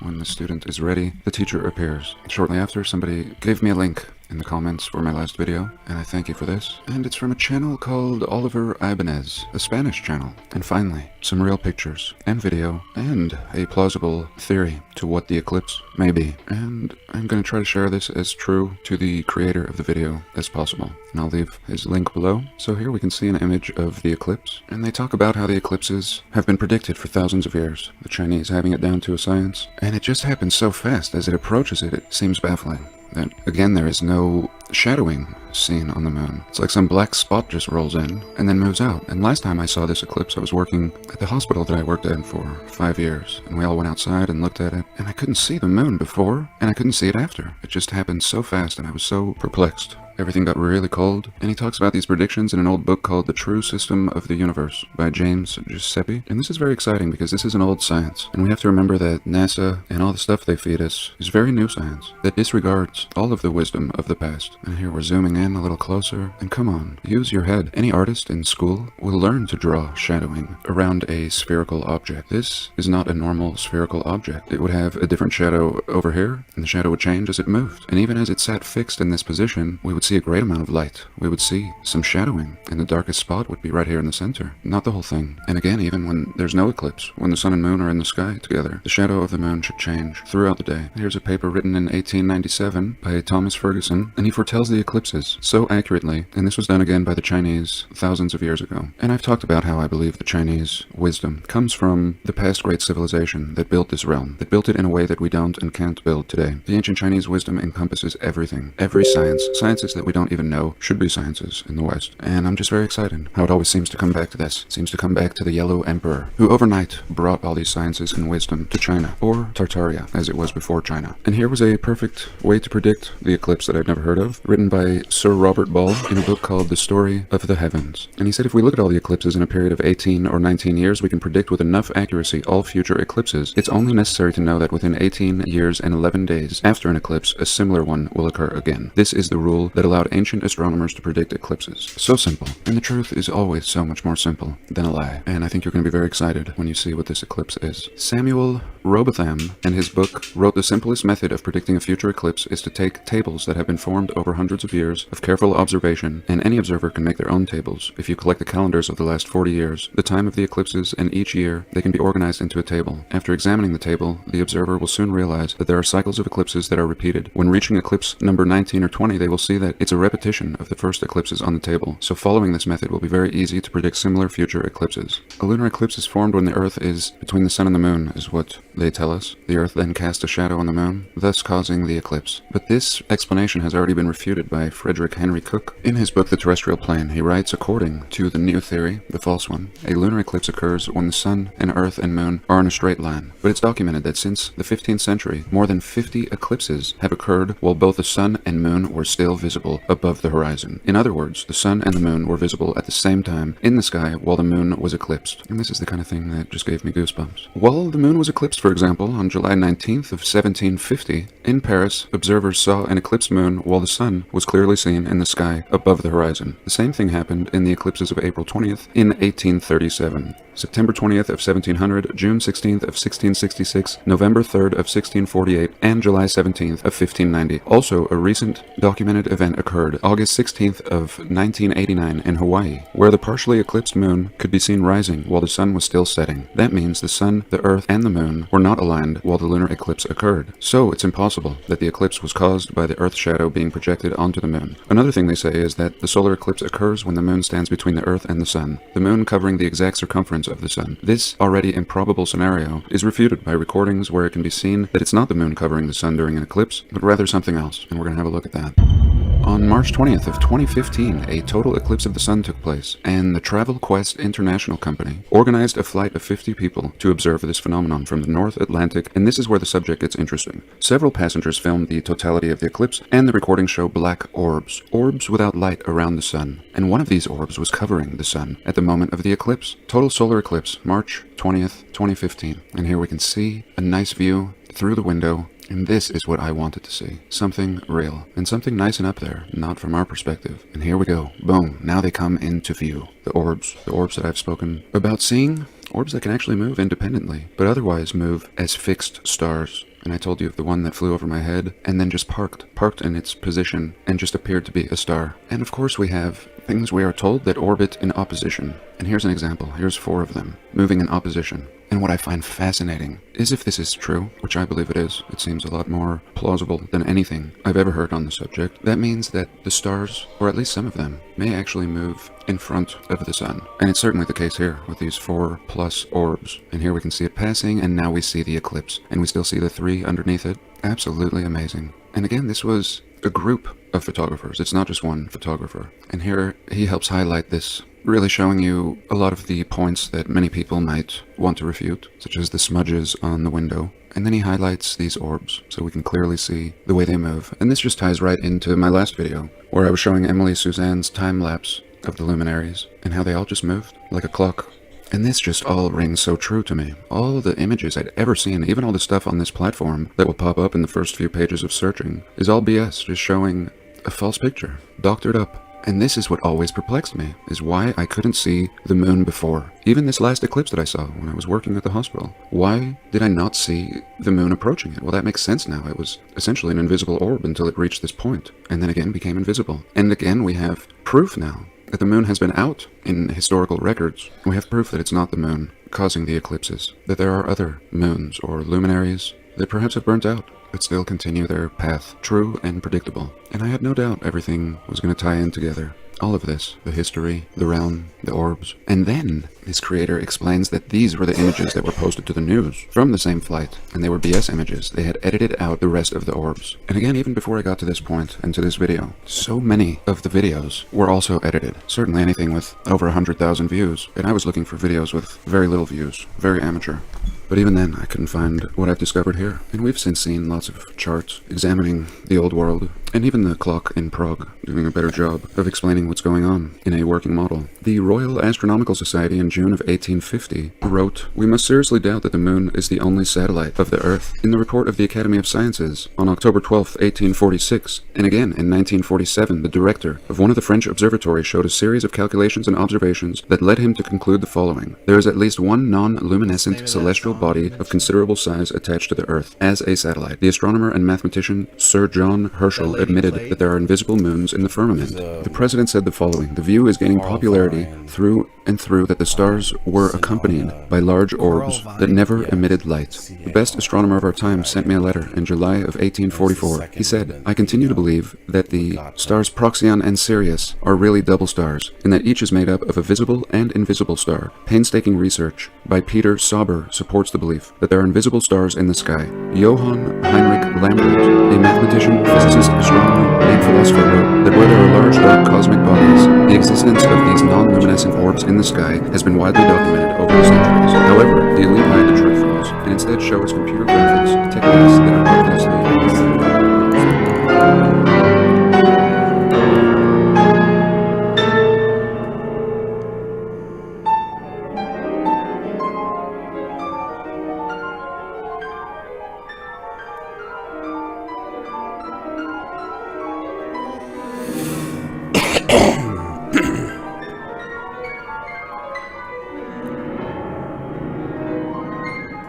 I guess I'll go bonus. There is peace tonight. I hope you guys know it's bedtime. So hopefully you guys got a flavor of John Levy's presentation on invisible moon and orbs. The thing that stood out to me was and I saw this in some other videos, as the eclipse happened, there was no apparent approach of the moon before the eclipse and subsequent the eclipse. So in other words, you saw a black disk come in front of the sun, but you didn't see the moon before that or after that. And this is repeated by a number of different videos from other events like this. And it's curious to me because all the time you can see the moon with the sun in the sky at the same time. Right. So, but like on these events, apparently you cannot. And why is that?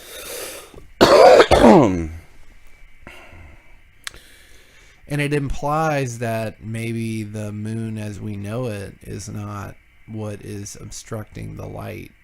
You know, and I think it's a good question. It raises good questions.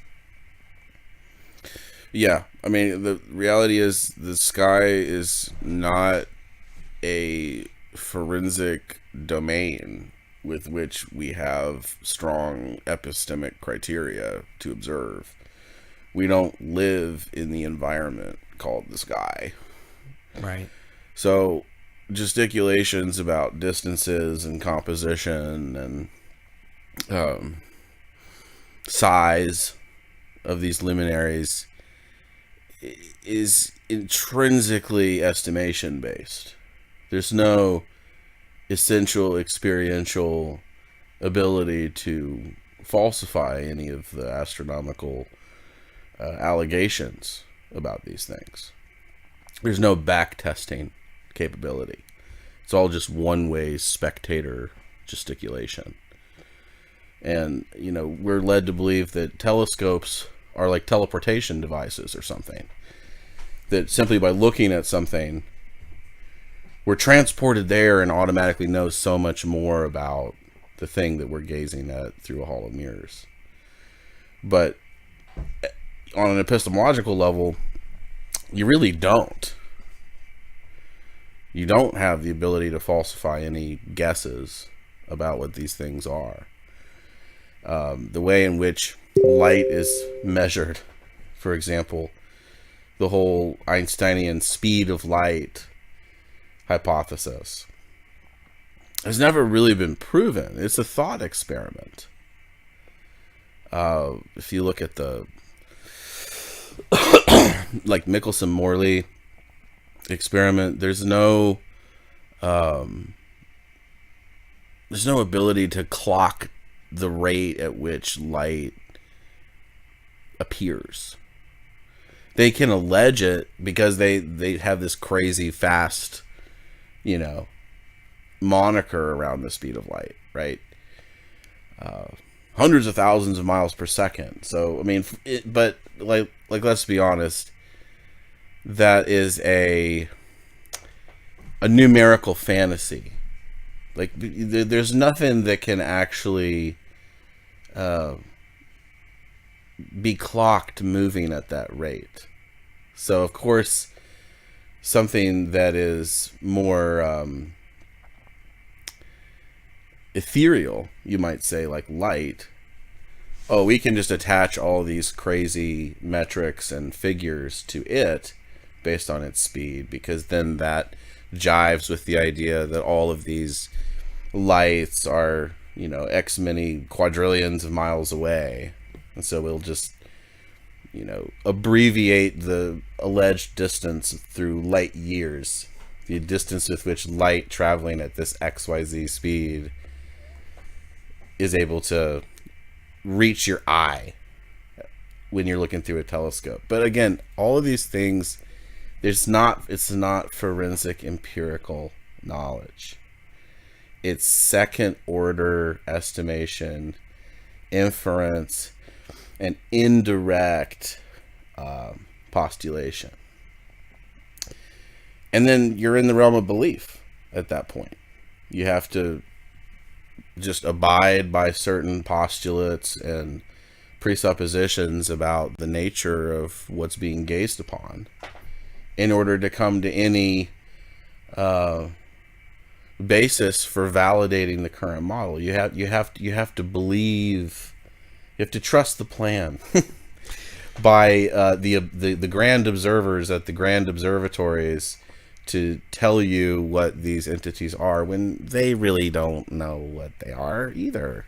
It shouldn't be underestimated either, the power and influence of Hollywood and the government propaganda machine on the collective psyche, because a lot of the presuppositions that people hold subconsciously or consciously about the bodies in the sky are formed by and informed by literally Hollywood movie magic productions.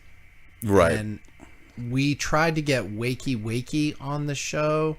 I think it was him who he either covered or was himself involved with exposing one of these people. What were they? The Academy of Sciences and astrology, some sort of PhD astrophysicist, and some of their retorts to his questions about, the celestial bodies, the moon, etc., were informed by Apollo 13, the Hollywood movie with Tom Hanks. Mm-hmm. And I'm like, are you kidding me?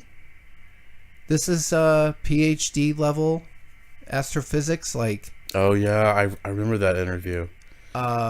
We'll have to link it in the description or something after the fact, but wow, I would expect the general public to sort of go off of what was approved military script in Hollywood, but someone in that esteemed of a title was a bit shocking.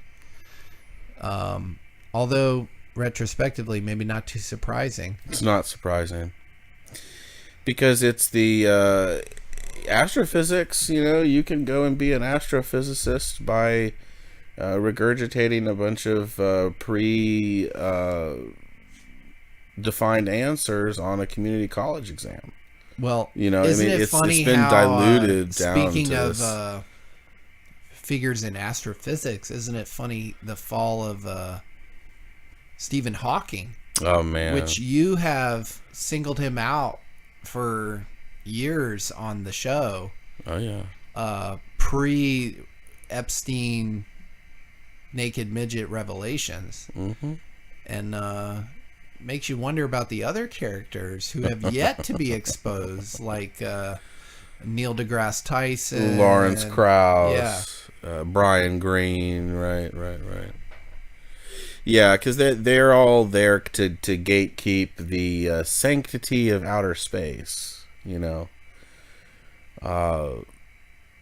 we have to be a ball in a vacuous chasm, because that chasm is expanding into something that we're not so sure about, and we only know 0.01% or something of the known universe, and everything else is dark matter. And you know, it gets into the realm of just pure belief perseverance and fine-tuning concepts that, you know, are just these giant umbrellas that can be like a god of the gaps within physics, right? You know, and it's, again, you have to just trust manufactured expertocratic consensus formation yarns in order to uphold any of these cosmological musings, you know. Right. As we're talking, we're replaying the video from John Levy's channel where he's talking about invisible moons and orbs with respect to the eclipse. He's showing some aerial footage shot from an airplane of the eclipse happening over the Earth. And there's a lot of oddities and things we could talk about with respect to flying in the airplane and seeing the Earth from an high elevation. But it's actually reminding me one of the major news item themes that have really metastasized in 2024, which I don't think we've covered too much, but should, as it, I think, segues very well into another key topic of a discussion which we mentioned prior to the break about the bridge collapse, is the sabotage of air travel. Absolutely. You know, because I just started to notice, like, over the last 2 months, the escalation in the frequency of emergency landings, malfunctions, let's call them wardrobe malfunctions, you know, where panels and this and that, and I remember flying, you know, much younger with my family and with my brother, and we were getting onto an airplane and it had some kind of duct tape on the air wing. And we laughed about it, like, I hope that holds it on there, you know.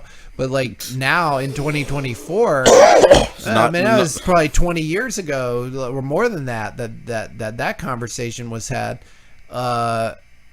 And we've talked about the suppressed technology and how we're basically, you know, crammed like sardines into these aluminum tubes and with compressed air, you know, blast off. And in a very, when people figure out what has been suppressed, you know, a primitive way of traveling, now the pinnacle of aerospace engineering, Boeing is like totally fumbling the ball, and there's doors flying off, windows blast open, you know, gas tanks lighting on fire. Like, is this we have the greatest supposedly the greatest manufacturing capability we've ever had in terms of precision and this and that. Of course, we've talked about that as being a dubious claim to begin with when you look at ancient history, but that's what they tell us anyways. If we're supposed to believe that, what is going on with the aerospace industry and the manufacturing, and like, is it intentional coordinated sabotage, or is this just like mishap, fumbling the ball in the factory because of DEI hiring practices? Like, you got a bunch of incompetent boobs with hangovers on Monday, not screwing in the doors and shit like that. Like,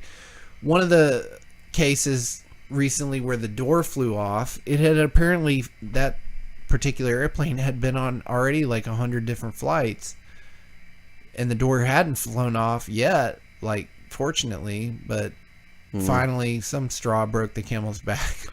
And it's just like, what is going on here?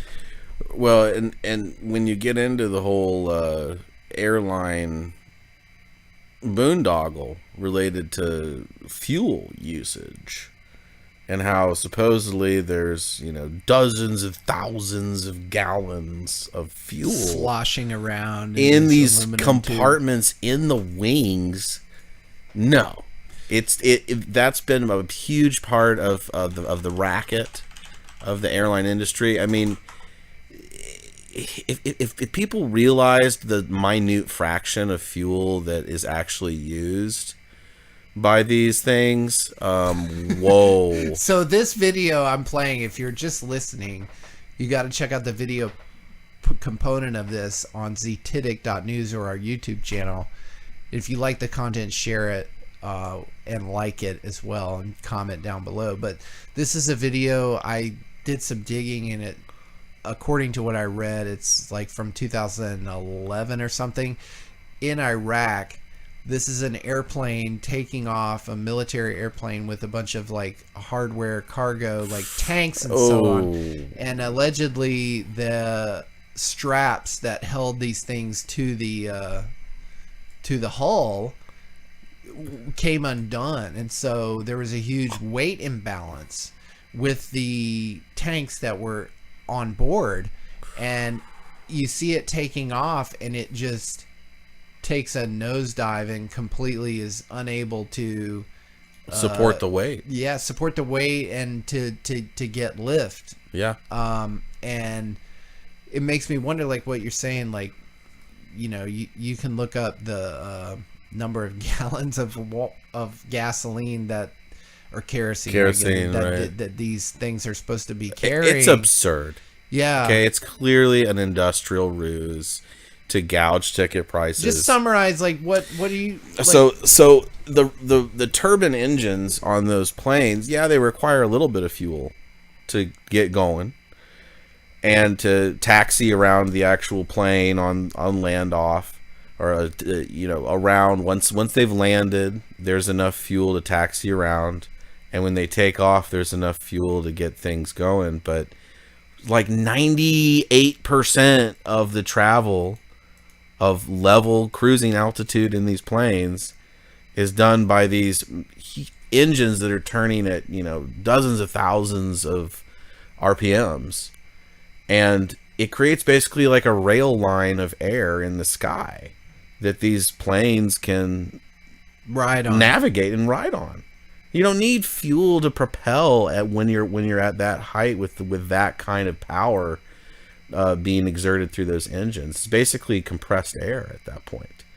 So a lot of these modern airliners, they don't use dozens of thousands of gallons. They use that to justify the ticket prices, which of course are hundreds and hundreds of percent higher than they need to be. And let's remember that the airline industry is basically the government. Look, I mean, a plane like a Boeing 747 uses approximately 1 gallon of fuel every second. Over the course of a 10-hour flight, it might burn 36,000 gallons. Let's check the weight on that. Okay, let's look at how many dozens of tons is that? Yeah. This is a good one. This is a good one. So this is 275 gallons. Let's see. So 36,000 gallons. This is 275 gallons. Let's look up a 30,000 gallon tank. Here's a 30,000 gallon water tank. Where is that in the plane? Where is that in the plane? And Where is that? You can't see how big that actually is either. Like how far it wraps around the other side. That's a 30,000 gallon tank. That's probably 15 to 25 feet long. Yeah, and we're jamming that into these little thin wings. There's a 30,000. Okay, that's a good metric. There you go. Because you got an 18-wheeler there. That's a 30,000 gallon steel tank. Mm-hmm. Now, and where is that on the airplane? Where is that on the airplane? Holy shit! Where is that on the airplane? It's nowhere. It's not in the wings. Are you kidding me? And the undercarriage, it's not even. So what are you getting at? This is just some sort of like gasoline fraud. Yes. Yeah. Yes. It's like a gas fraud. Yes. It absolutely is. It's They have a these form big, of industrial they hook these big grift. pipes up. Yeah. That supposedly just siphon massive. Dirty. Yeah. If you look at the gauge of those hoses and how long they stand there. Well, to your fuel, point about they compressed use air, some fuel. I'm not saying they Sure. don't use any. right, But it's you can not, smell it. You yeah. can smell it. You can smell it. Yeah, it's there. It smells like a kerosene heater. It's does. there. It's there for taxiing, takeoff, and landing, and to prime the engines. But you're talking about like probably less than 1,000 gallons. Probably maybe 2,000 tops for really long flights. Sure. But once you're at cruising altitude, that's compressed air and physics in the sky that's keeping that at cruising altitude, it's basically straight line path, level, flying at 700 miles an hour in the sky. And So it does not require 36,000 gallons. So- It's absolutely absurd. So there are birds that can go 37,000 feet in the air.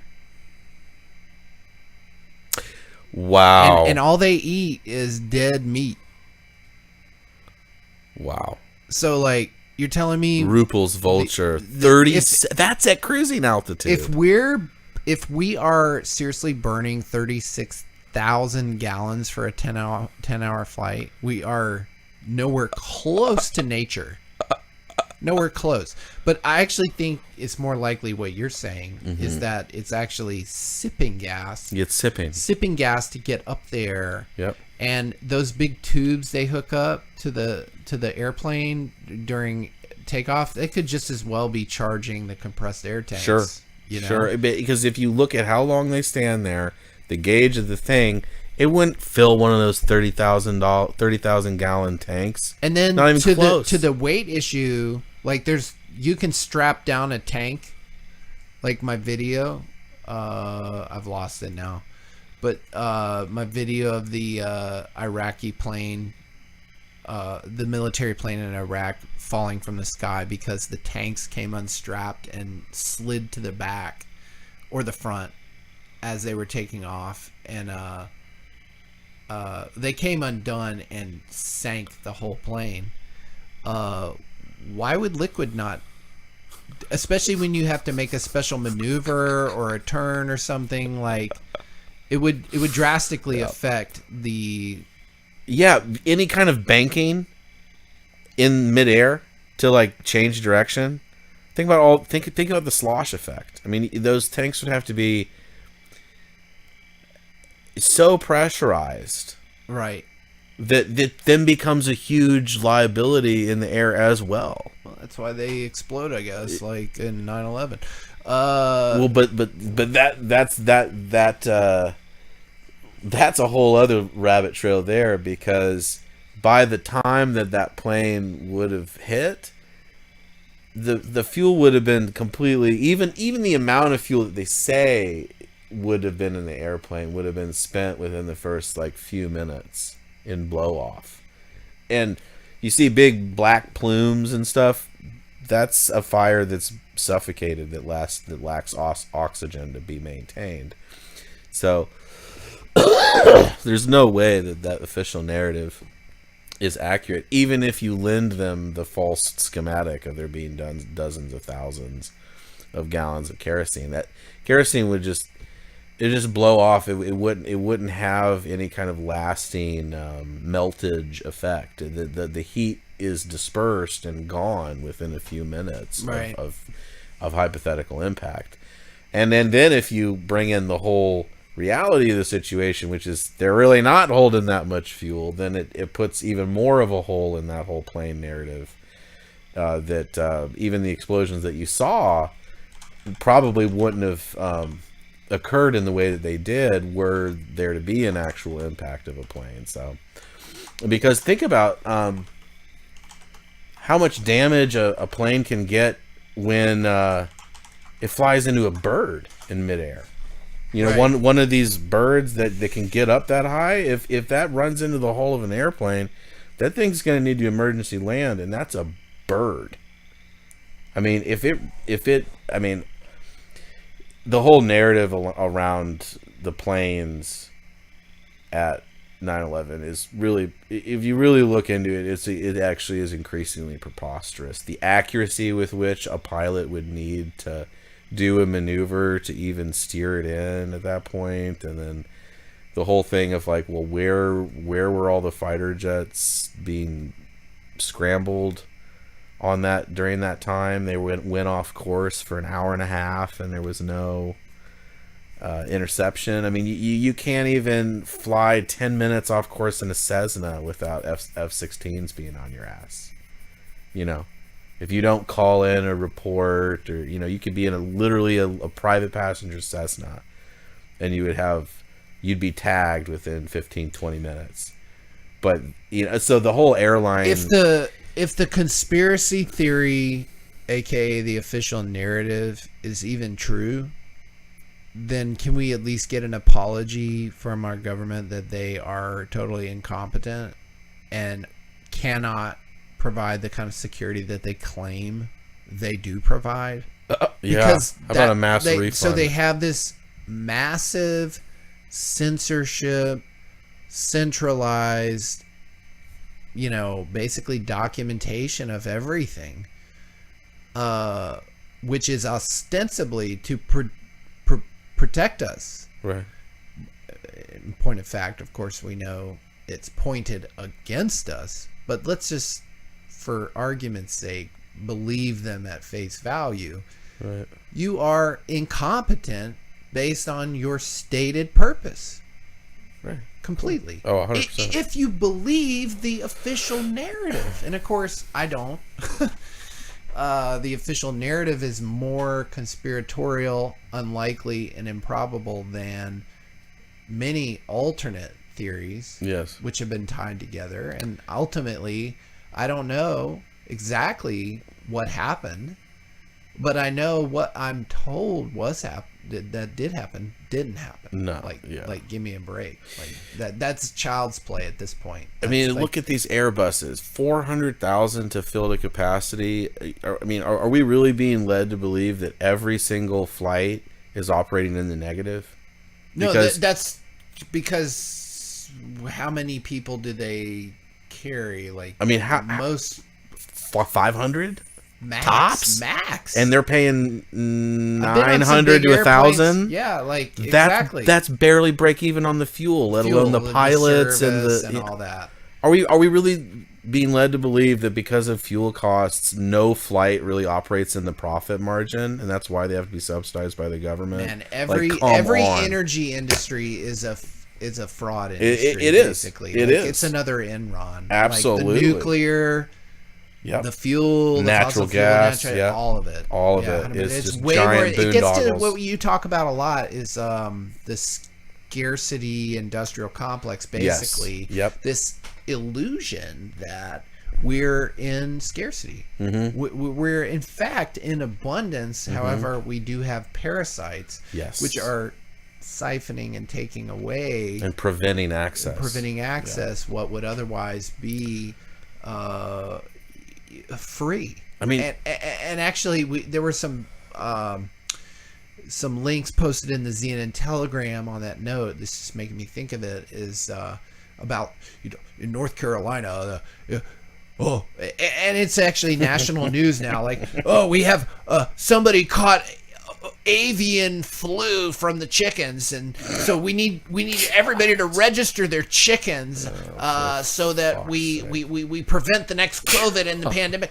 And it's like there was another link in the ZNN Telegram about some experiment in Denmark or some European country where they literally, for one of the townships, they gave everybody the option to get for free up to 3 chickens per household.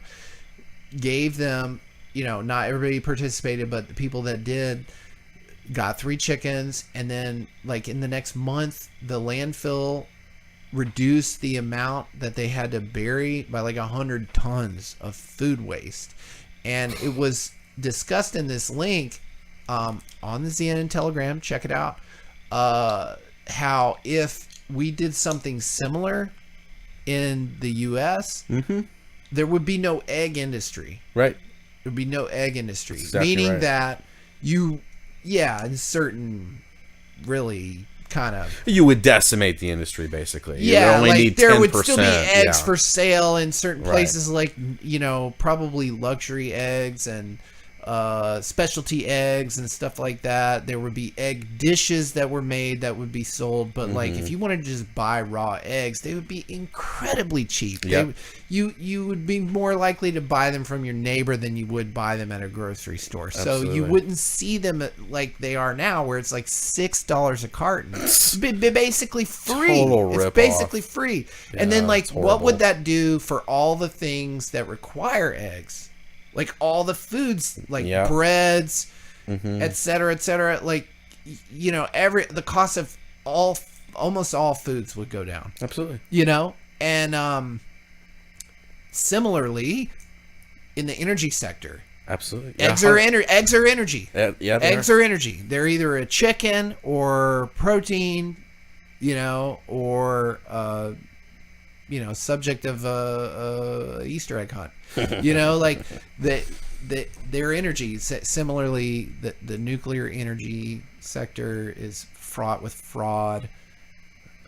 The fossil fuel industry, which its name itself is a fraud.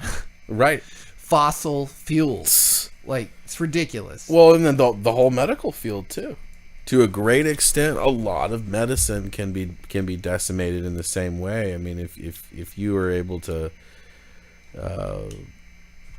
basically demonstrate all of these suppressed protocols and interventions in place of all of the petrochemical pill pushing apparatus that we have today, you could this goes back into the commercial real estate problem. Like a lot of these hospitals, I mean, that's a lot of very inefficiently used space in hospitals, and they actually have these like buses.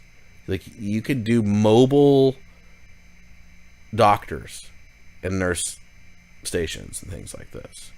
Like you could probably trim down the hospital and medical Goliath down 80-90% with proper deployments of mobile care type infrastructure. Yeah. I mean, think about ambulances that were actually just buses that could correct problems on site within a matter of an hour or two. You wouldn't need hundreds of billions of dollars in these huge complexes in these buildings to perform 95-98% of what's done in these hospitals to ameliorate public health concerns or pains. In other words, the vast majority of the infrastructure for hospitals is essentially wasted space. And that shows up in the billing. I mean, a big part of the why hospital costs are so high is, one, they have to pay personnel at a rate that allows them to pay back their inflated training costs through the medical school boondoggle. And then they also, it's based on the real estate value to a great extent that the hospital corporation owns. And so they're billing, in the same way that like a high dollar hotel would, because of the real estate value of the hospital and all the money it takes to keep up that kind of infrastructure. Right. And so that's a big reason why costs are just through the roof. And that, even top tier health insurance plans still require you to pay copays on certain practices and procedures in the hundreds or thousands of dollars. And it's because I think that it's an over centralization and a false methodology for health.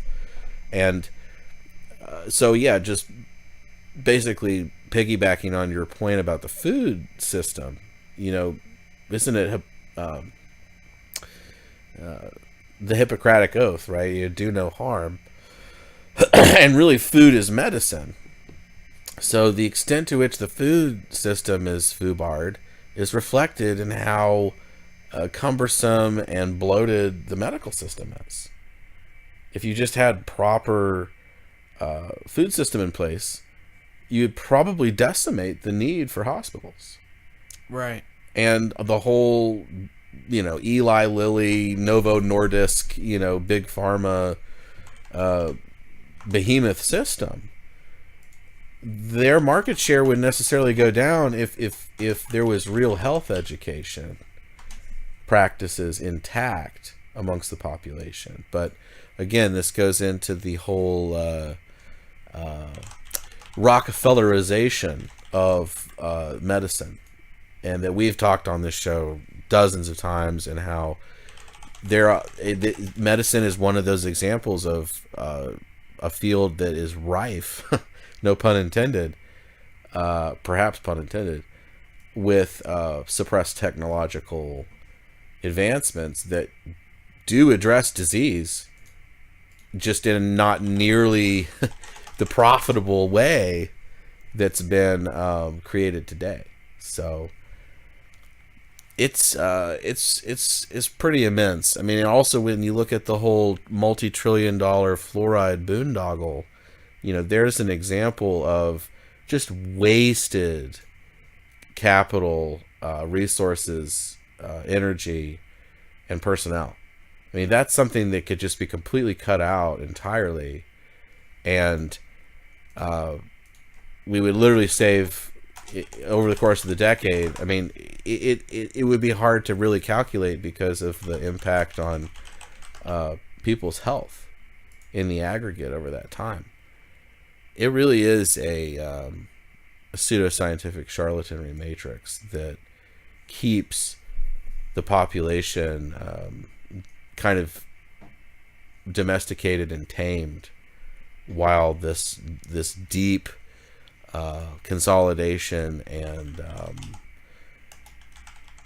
kind of corporatization happens on a mass scale in all these essential systems, whether it's food, water distribution, medicine, healthcare, you name it. I mean, it is absolutely mind-boggling the extent to which resources have been committed to preventing proper access to better methods for all of these things. There's a saying in the sales world, which everybody knows if they're an adult in their working age: compensation drives motivation, right? And this is the quintessential problem, I think, plaguing every industry, is this ever-growing need to satisfy the desire for more compensation. So that's the motivating factor. Any company, what's their purpose? They'll tell you save the world, solve this, solve that. But the only way they're going to do that is if they get more money, you know? And why would it be any different in medicine? Now, medicine's been perverted by profits from its intended ostensible purpose, which is to bring about good health. But like inherently,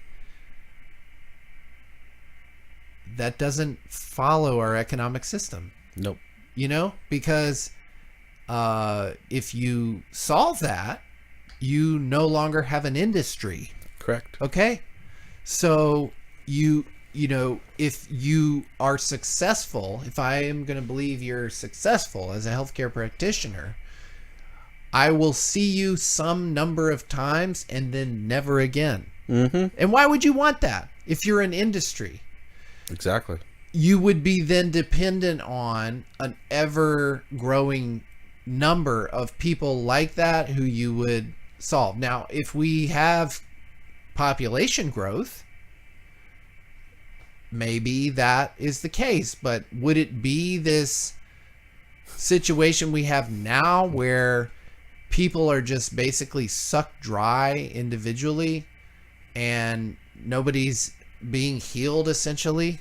Yeah, that it's just profitability of the disease itself. And you talked about the overinflation of the, you know, part of the problem is government subsidy. We talked about that before. You subsidize something, you get more of it. Mm-hmm. So the government provides money out there for various medical things that people, I guess, otherwise wouldn't be able to pay. But like, does anybody ask whether providing that subsidy makes it so that people who need that can't pay for it because it inflates the price of it beyond their reach?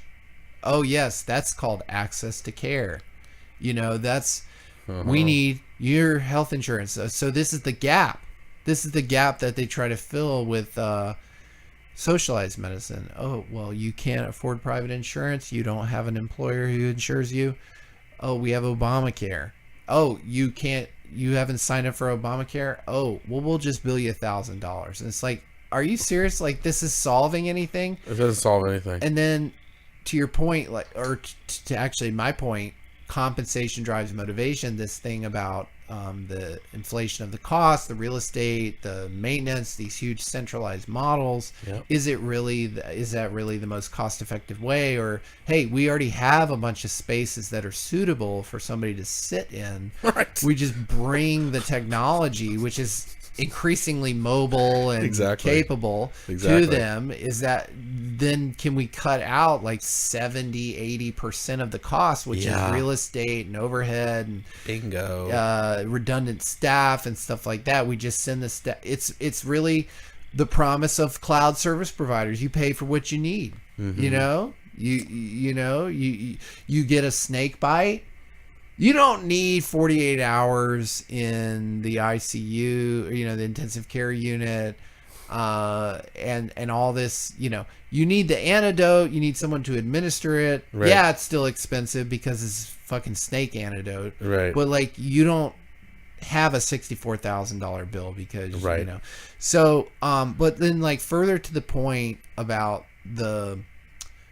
I think the foundation crisis of the healthcare industry is that it's not solution based, it's symptom based, and so there's a conflict of interest, and I cannot think of a better conflict of interest than what I'm showing on the screen right now. Is a Google Maps image of the Duke Hospital main wing.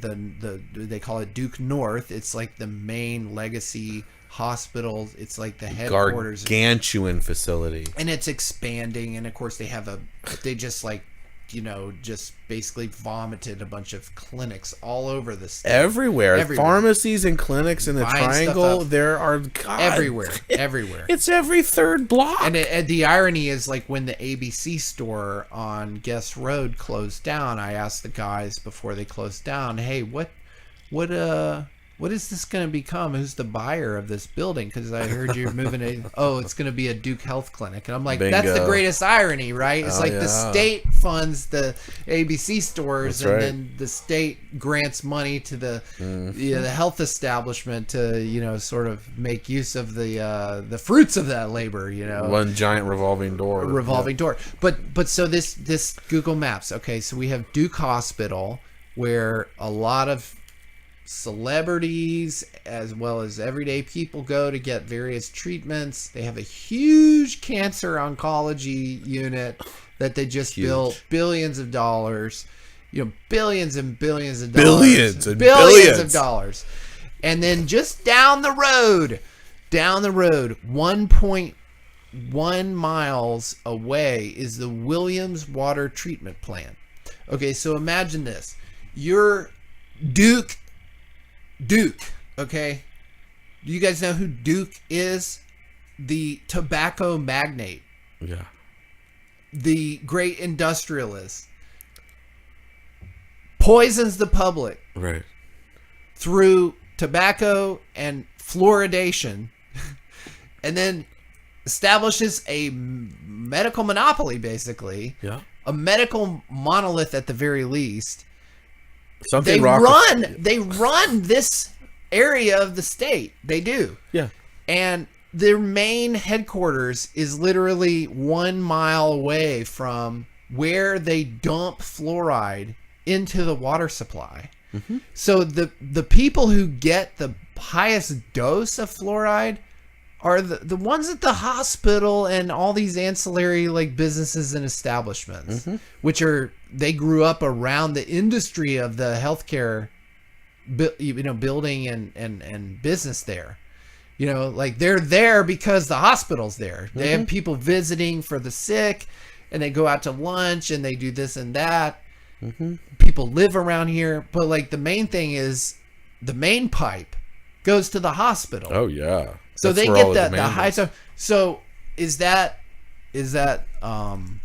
solving the pure water? We getting pure water in the hospital? Like it's More like customer retention. Yeah. exactly a revolving door. That's right. Like you talked about.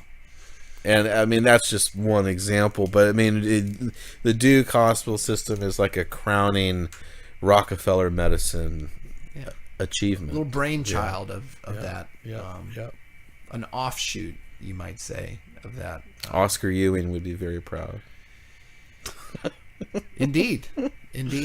Because I mean, it's a closed feedback loop. The more people exist in the municipality, the more they become acclimated to the idea that, if there's something wrong with my body's like a car. I gotta take the old car to the shop.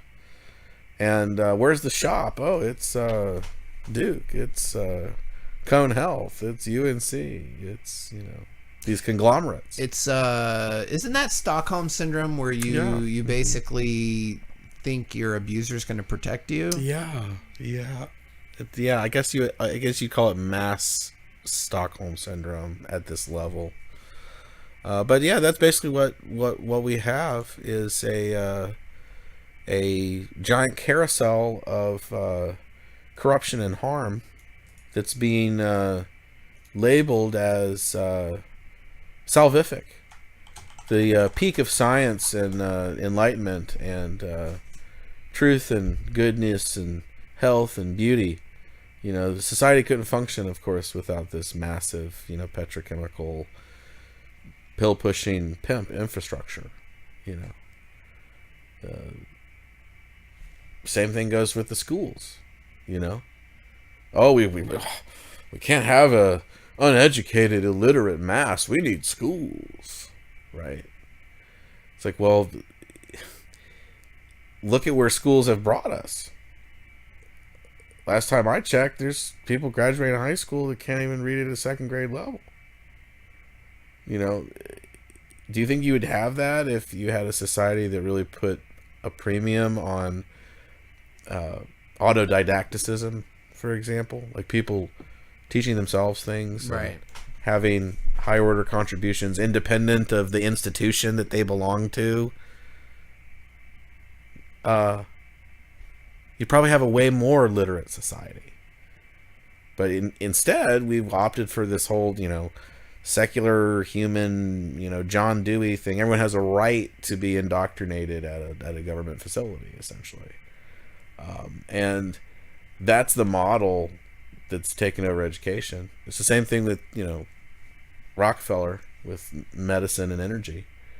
It's, people have the right to be overbilled and poisoned and, robbed on the highway in order to exist. That's the kind of admiralty superstructure that we're up against, and that's deeply intertwined with the pseudoscientific charlatanry matrix.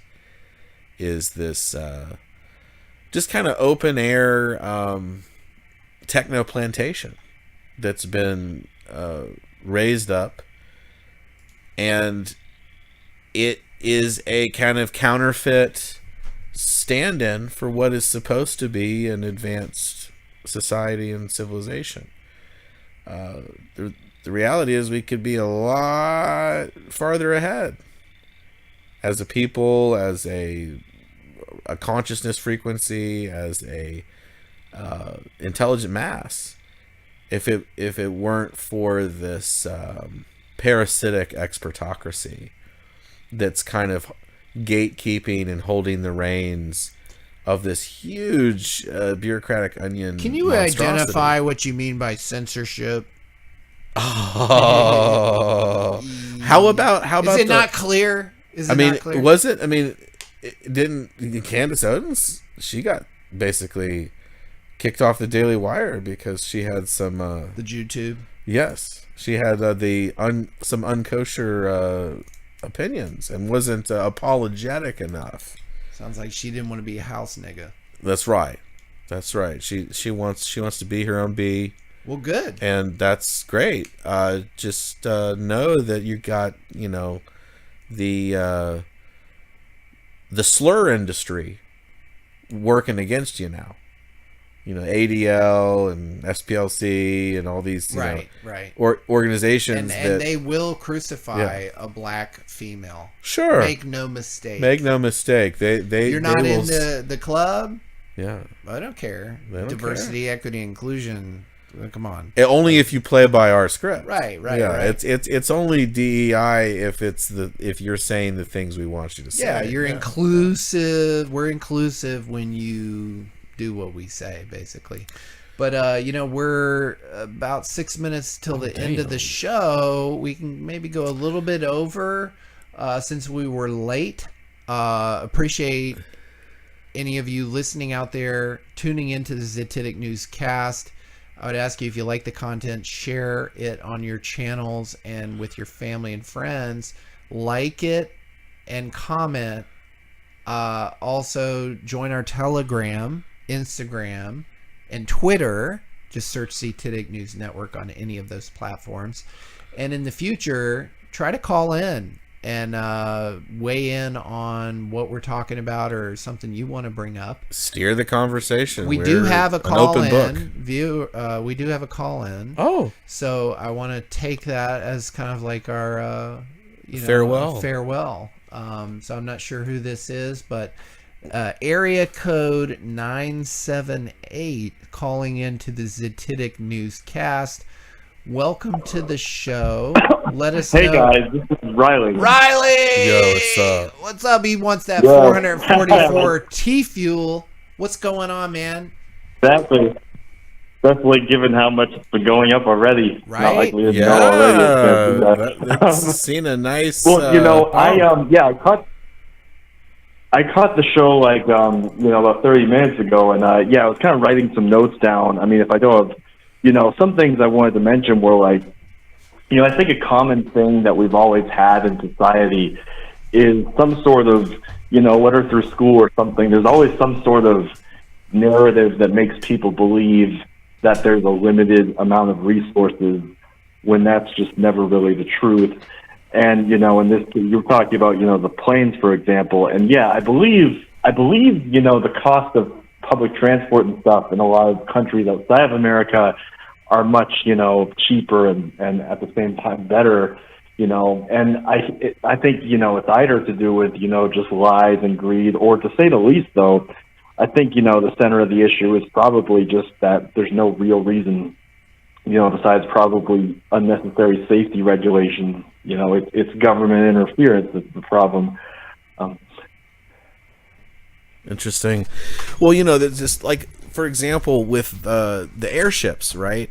We're fed this whole narrative like, oh, we don't have those today because of the catastrophe of this one airship called the Hindenburg that blew up, and we had video of it, and we're never going to do that again. But I mean, look at how much carnage. Look at how much carnage is constantly happening with airlines and stuff. I mean, but also, Riley, the point you bring up is similar to me in the currency sense, because like having a dollar relative to a lot of other shitbag fiat currencies is better than that. So like the European public transportation might be better than our shit ass public transportation system, but at the end of the day, relative to what could be, they're all shit ass. Yeah, they're cheaper than what you might enjoy here, but like they could be probably basically free. Oh, well, I mean, at least in Japan, they've got the bullet trains. Those things are pretty cool. They are cool. Those things, the magnetic, 400-mile-an-hour trains, like, that's pretty badass. I have heard that, yeah. Well, I do know in the case of, I tend to believe that, overall, even though that technically right now there's certainly more, federal interference in America than there is in other countries in some ways. It's like the fact that we have a constitution is, better. And the thing is about Japan is that I do know Japan is one of the only countries besides America that actually, I believe it was right after World War II, General MacArthur had them sign some sort of similar Constitution of Freedom, which is precisely why they've, progressed so much in technology and everything ever since then. Yeah, I mean, I think it really does depend on the quality of the population, too. I mean, if you look at Liberia, for example, I mean, their constitution is almost word for word what the United States is, but their condition and infrastructure there is such that it's you can hardly make a comparison.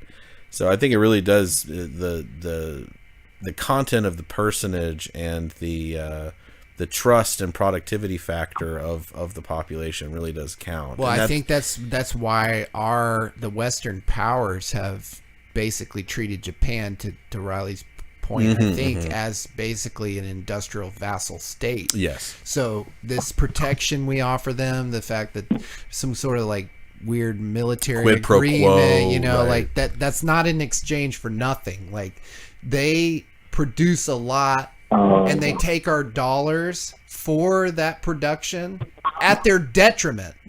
It's damaging to them, like, to accept those dollars, because those dollars, they can't right now. Maybe they can, exchange them for certain goods and services, but like ultimately our dollars are not backed by the production in the way that their yen are. But like at the same time, they're destroying their own currency.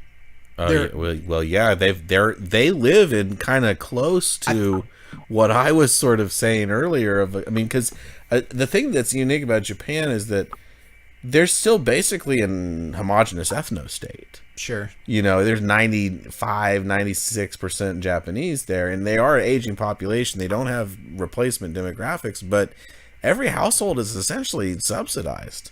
Right. In Japan. I mean, if you have a kid or you own a business or something, they print trillions and hundreds of trillions of yen every single year and just basically dole out to the population. And that stems growth and allows them to continue to produce and have an industry despite their waning demographics. Right. Now, that can work in Japan because they're a homogenous ethno-state and there's a high trust Japan factor. is for Japanese, is the saying. But you can't really replicate that in America.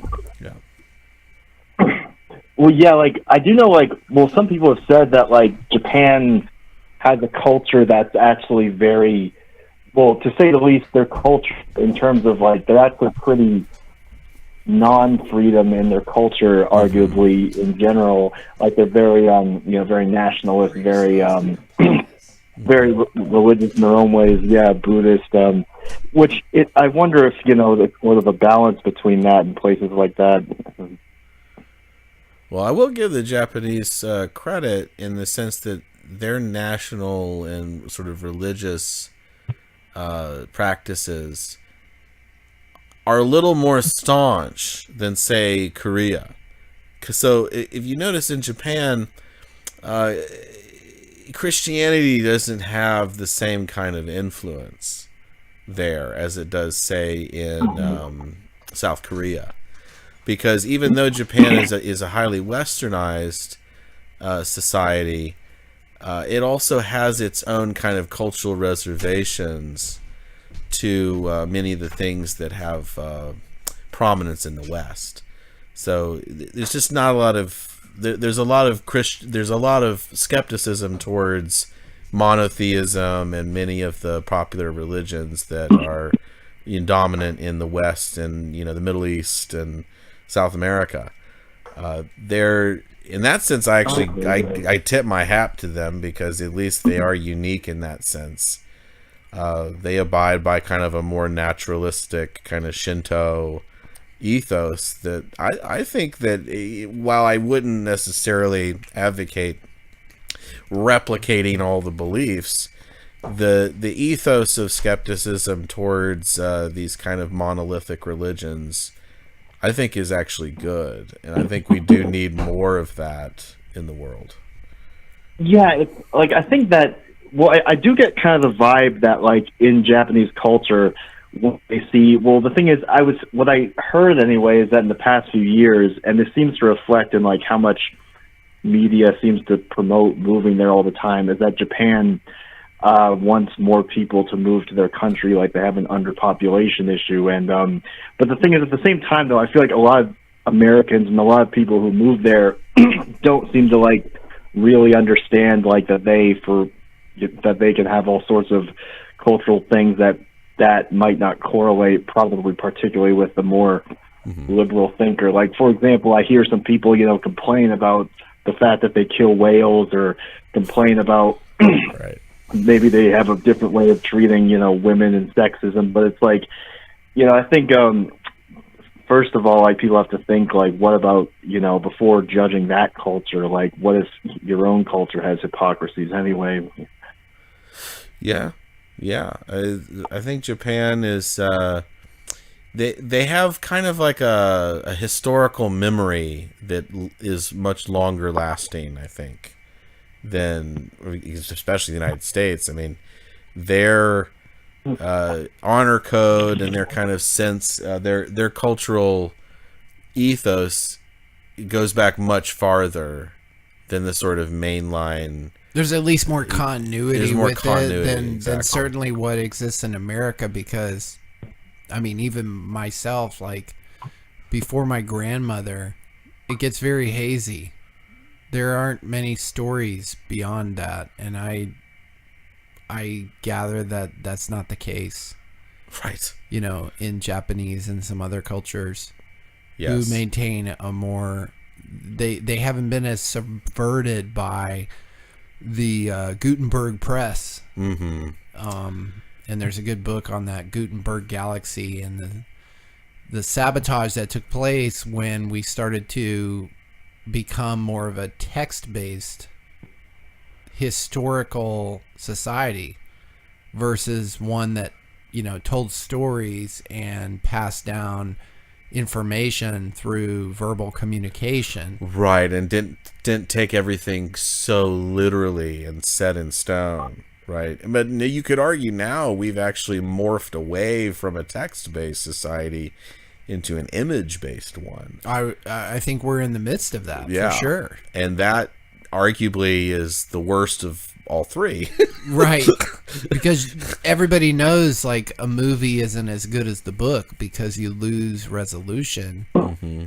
and you're being force fed an interpretation by the auteur, right? The auteur theory, which is that the director at the end of the day dictates what the viewer sees. And when you read a book, it's very different, right? Like everybody can read the same text, but 10 different people will have 10 different perspectives on it. And then you expand that back to the oral history, because people didn't take things so literally. There was so much variation in the interpretation that was kind of like the beauty of it, right? Because to get the story, you'd have to be facing another person who was orating it, and granted, that can have its own it is downsides, deceptions and manipulations, but so does text, and especially image-based societies. And at least with oral traditions, there's more of a premium put on the imagination of the listener, right? You lose that kind of with text-based stuff, because it's still an author kind of disseminating reality through their written expression. And there's a lot of art there, of course, and it should be preserved. But there's even less in an image-based society. So it's like loss of this premium and respect and kind of honor that's put on imagination and inspiration and intuition. It keeps getting delimited. Defined and reduced. The phrase comes to mind: a picture's worth 1,000 words. 1,000 words could be a million stories, though, is it? Right? Yeah. And if you think of a word as a pixel, it's almost like saying a pixel is worth 1,000 pixels. But that's not true. Right. One pixel can only depict one color, whereas 1,000 pixels could depict 1,000 colors configured in almost infinite number of ways. Not an infinite, but... And then think about, like, each word in itself could be a whole story. Right.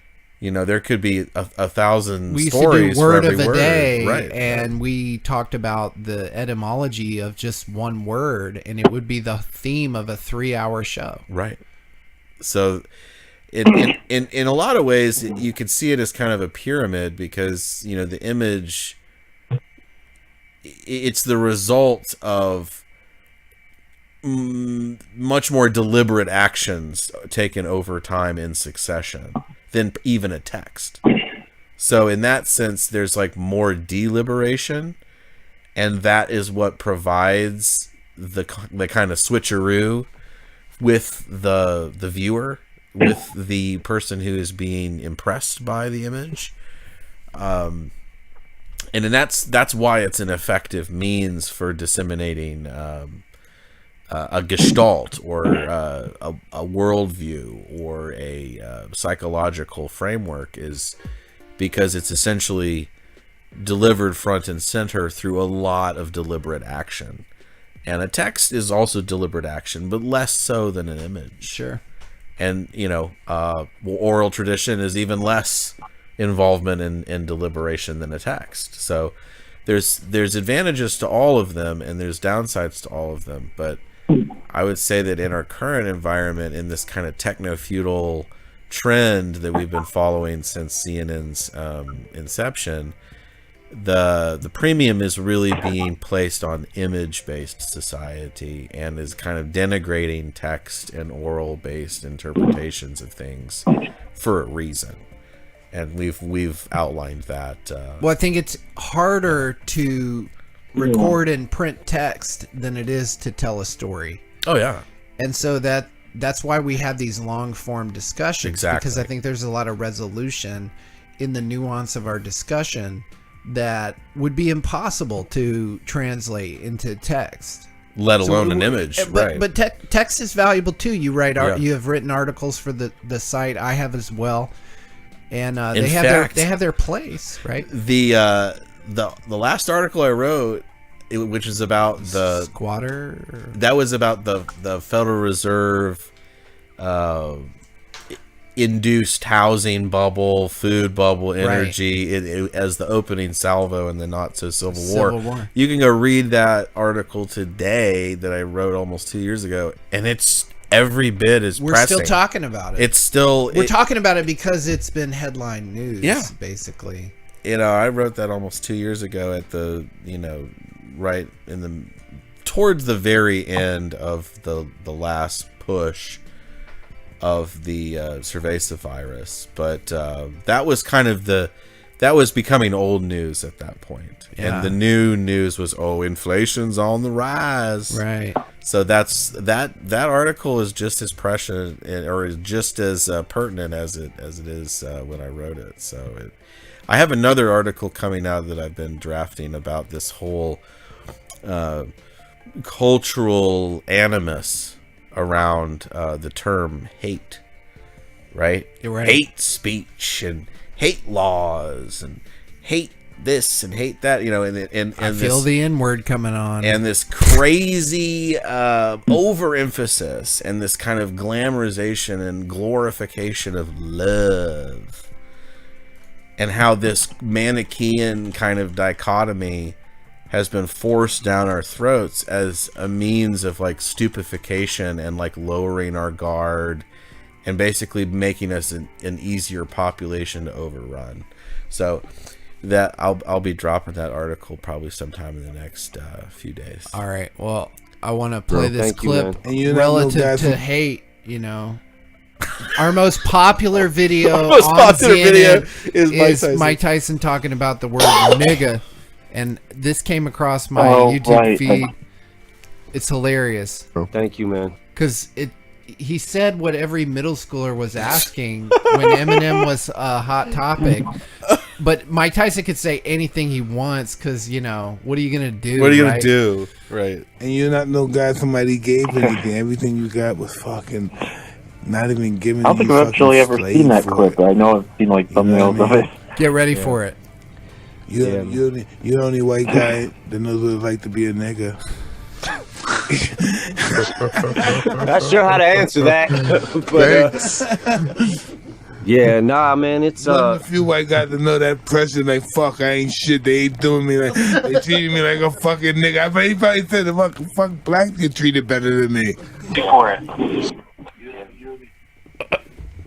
Mike has a way of just cutting right through it, bridging the gap, you know, and cutting right to it, and this language, like he wants to sort of flaunt it, like, you know, am I, because I'm using this word, am I hateful, right? You know, it's like he mentioned in the clip, the most popular clip we've uploaded is a compilation of him talking to Kenan Thompson about this. Yeah. And like, you know, the drive to take this term away, like even I can't say it as the one who's supposed to be offended by it.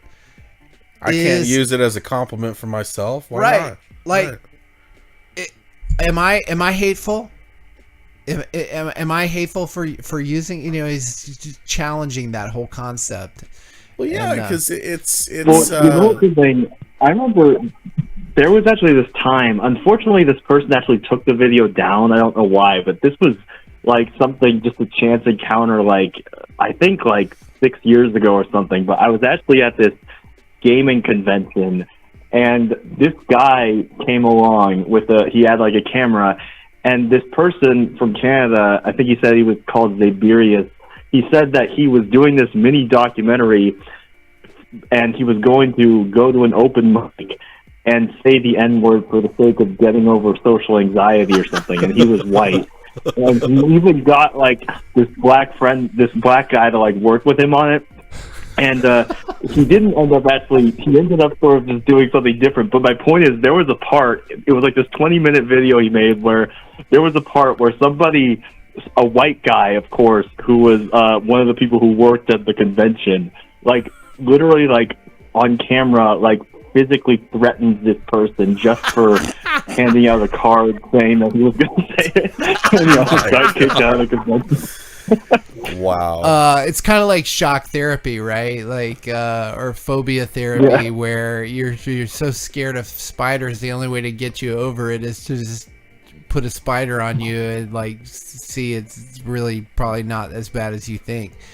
But yeah, it's like this. I'm looking forward to Xavier's article about this subject of hate, because in some jurisdictions they're literally dictating, you're a criminal if you say certain things, Even if you think them. and hey, I'm allowed to hate. That's a fundamental right.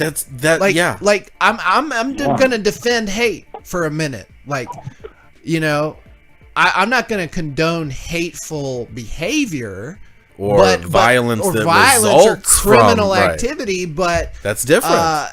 As a thought form, it's inherent. Like I'm allowed to think it, I'm allowed to feel it, I'm allowed to talk about it, I'm allowed to express it, as long as I don't, commit a crime. Right, but what they're trying to do is make a crime out of you feeling and thinking it. Right, and that's where we're far down that road, way too far. I know it's juvenile, but I bring up the Mike Tyson thing because he's challenging something that like is almost close to being just an understood fact. Like you can't say it. Like as a white person, like if you say it even in context, like as a compliment or stand alone, just the word itself, you can't even say it. If you get your ass beat for saying it, you deserve it. Right. And what I'm getting at is like, I don't care about going around saying it unless someone says you're not allowed to say it. Right. And then it's like, cookie jar so if you're going to say right. I can't say that, which is Mike Tyson's point in our most popular clip, if you go into our videos, he's like, they want to call me a nigga, and now they're going to tell me I can't use the word nigga. Like, he gets it, and my point is, okay, so that's the starting point. That's what everyone is going to agree. Okay, and then it's that one we can't use. But then, what's next? Flat Earth or global warming's a hoax? Like, what phrase are they going to say I can't use? Unless I'm committing hate. There's now hundreds of them. It's crazy. If I question the climate change hoax, am I hateful because I am condoning the ruination of the earth, which is going to kill millions of people? Like, that's the implication. Similar to Holocaust denial and. If you question someone's self-appointed identity as right, or their legality status as a citizen of the country, Absolutely, yeah. Do you hate them? Remember what they said about Trump when he said once, there's some bad people who come over the country, and it's like he hates Mexicans. He thinks they're spicks and wetbacks. Right. It's like, yeah, it's like he did actually say that, right? But you're the one superimposing and the projecting. Invective, yeah. Right? Yeah, and that's really all it is. There was some. Go ahead. I think there was some sort of the name of some sort of famous like Mexican mafia like gang that was raping people in LA, and Trump's administration did officially like dismantle them when he was president, and some people in the media were still willing to attack him even after he was like blatantly proven to stop, a rape gang essentially. Well, it's like the Biden about face, like, oh, he's a spick hating racist misogynist because he wants to build a wall. And you can criticize the wall, but now they've done a total about face. They're like, we got a crisis on our hands. I don't know where this came from. We gotta take some action. Yeah, I mean, it's all shuffling deck chairs on the Titanic. I mean, a lot of the damage has already been done. In fact, there's this Stockholm syndrome amongst the indoctrinated population, heritage population. It's like, oh well, maybe I deserve to be victimized by someone who was, once more indigenous than I was in this land base, Yeah. Let me, be a... Let me kneel at the altar. Let me kiss the feet. Right. You saw that during the whole 2020 summer. You know, having these, you know, BLM. Yeah, all these, you know, rituals, basically. Protestant, you know, suburban soccer moms and, you know, I support the cause. They're like, get in the back of the line, Whitey. Exactly. You fucking cracker, get in the back. The fuck do you think you're doing here? Kiss my feet. Yeah. Right now. Reparations. Yeah. And then that was actually that they like pat themselves on the back for doing that, for being. Yeah. It's called justice. Yeah. It's called diversity, restorative equity, justice and inclusion. You know, we're gonna make a wrong a right by doing a wrong. You know, it's cool. But it's only wrong in the eyes of the oppressor. As long as we're doing wrong to the oppressor, well, that's a right. The problem is the goalpost continues to move. Yes. You know, so let me get some reparations. Hey, you know what? Wasn't quite enough. I actually found out my ancestor got whipped this way and that way. So by someone, but then wait a second, randomly in the past, and you kind of look like them. So, but then how do we adjust for all the bike thefts, though? You know, I mean, according to inflation, I mean that's got to be hundreds of billions of dollars. In 1996, a mongoose was worth incalculable amounts. Like it was maybe $96 at Walmart, but it would have made me a star. The best bike there was. So I need billions at least. And remember, I'm a trans billionaire.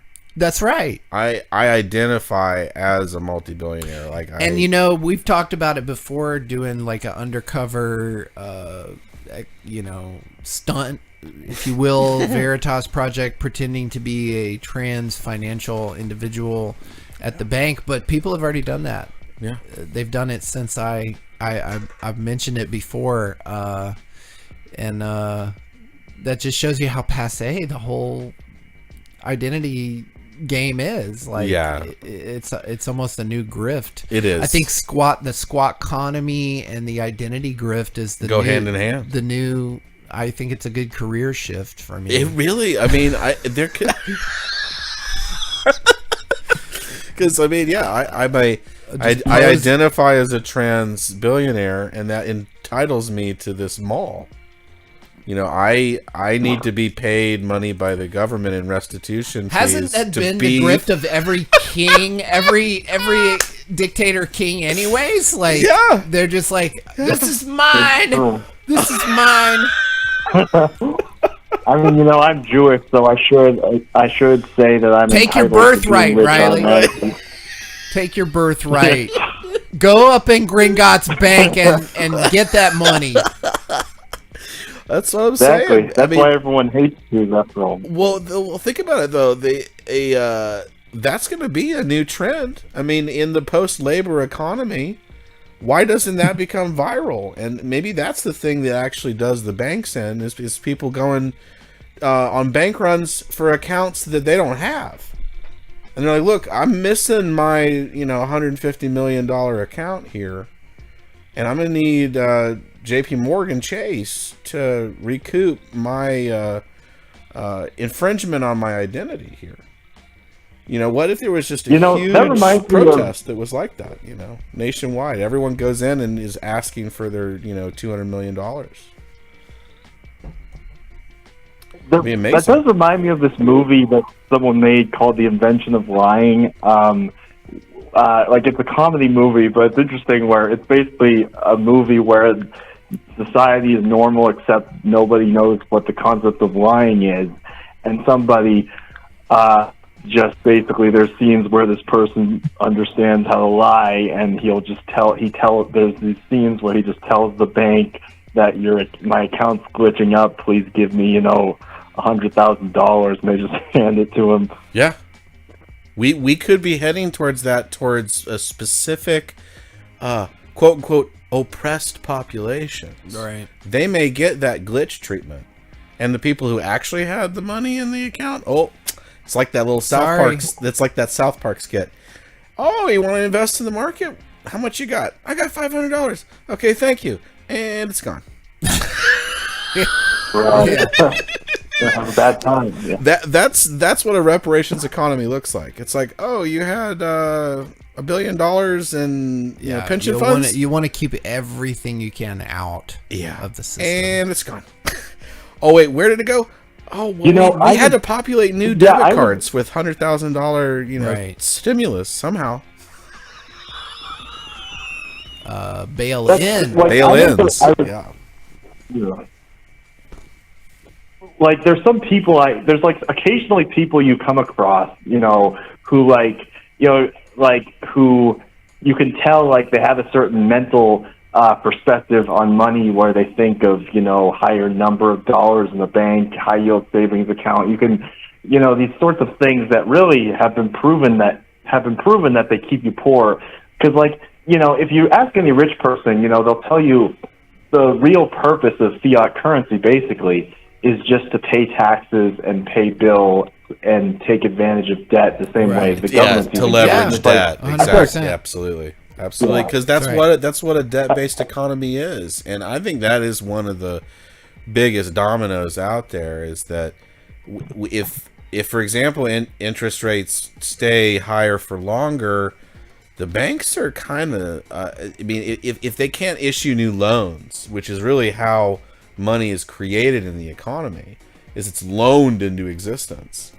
If they're not creating any more loans, that means that any loans that continue to get paid off, even at liquidated amounts, that's monetary destruction. Right. So if the M2 supply, as a result of no new loans being created, keeps going down, that spells big trouble for these smaller regional and even large multi-billion-dollar corporate. No one's immune. Nothing's priced in. No one's immune from anything. So that would be the big kind of cautionary thing is like, at least with gold and silver, right? There's kind of a legacy factor there, but the problem is you can't really fully export the entire world financial system as it is today back onto a gold and silver ratio. You might be able to back or at least tie certain currencies to gold and silver, but it's never going to be a one-to-one. There's always going to have to be some kind of credit debt kind of basket or SDR or something that is fiat. But ultimately, it should not be a world reserve standard. You need a harder money for that. But that's where I kind of can entertain some of the Bitcoin maxi arguments of a Bitcoin standard, because at least it's removed from the constraints of gold and silver, counterfeiting and piracy and all this kind of stuff. It's a little harder to do that with a decentralized cryptographic network, and it's also a hard cap limit. So in a way, you can argue that fiat is really, or that crypto is a type of hyper fiat, because it doesn't even have any physical trace. At least paper currencies, fiat currencies, have some kind of some sort of physical trace of its existence, even though it's a very small fraction of what's actually out there in terms of overall denominated wealth. With crypto, though, it's better than fiat because it can't just be printed on a whim. So in that sense, there's at least more restrictions around it. And yeah, I think that there's a case to be made in an AI age for a distributed ledger technology based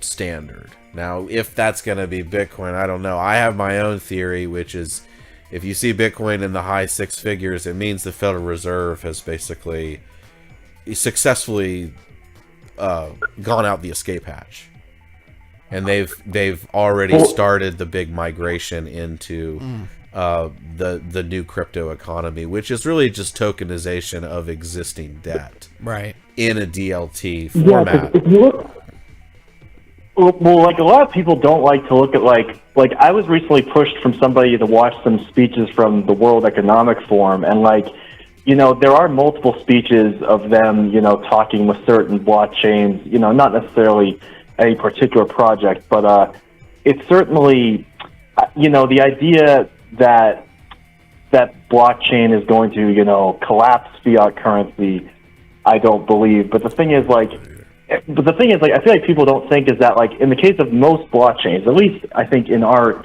upcoming era of blockchain, not necessarily with something like SATA, but I feel like with Bitcoin, with Ethereum, with most blockchains, XRP, they are very, centralized. They're not necessarily, giving everybody the certain benefits of freedom that most people are assuming. Oh no! And there's also a lot of evidence to suggest that, like, Bitcoin from the beginning was actually invented by, some of these corrupt people. A lot of people think it was some individualistic programmer, but I don't think so. No, we think it was probably a consortium of people in the Silicon Valley FedRes connected networks. Perhaps even Alan Greenspan himself had a role in creating it. He was a master computer programmer. Yeah, I know Big Blue said that. He also knew about Paul LaRue and the whole massive online illegal pharmaceutical drug smuggling algorithm that he created called TrueCrypt, which was in the early 2000s. I think it was 2003, 2004. Yeah, and there was DigiPass from that. And so I think a lot of that was allowed to play out so that they could see it working, basically in a sandbox, in a sort of test case scenario, which is why a lot of the biggest growth of the Bitcoin network early on was dark web activity. Because that's very native to something. Oh yeah. TrueCrypt allowed for this settlement layer for illegal, pharmaceutical trade online internationally, and it allowed this guy to, send funds everywhere. I mean, Paul LaRue's case is really, really interesting. And I think that it definitely had a role to play in the formation of Bitcoin. And I would be surprised if Greenspan didn't have some kind of knowledge as to, the backbone behind. Right. Yeah.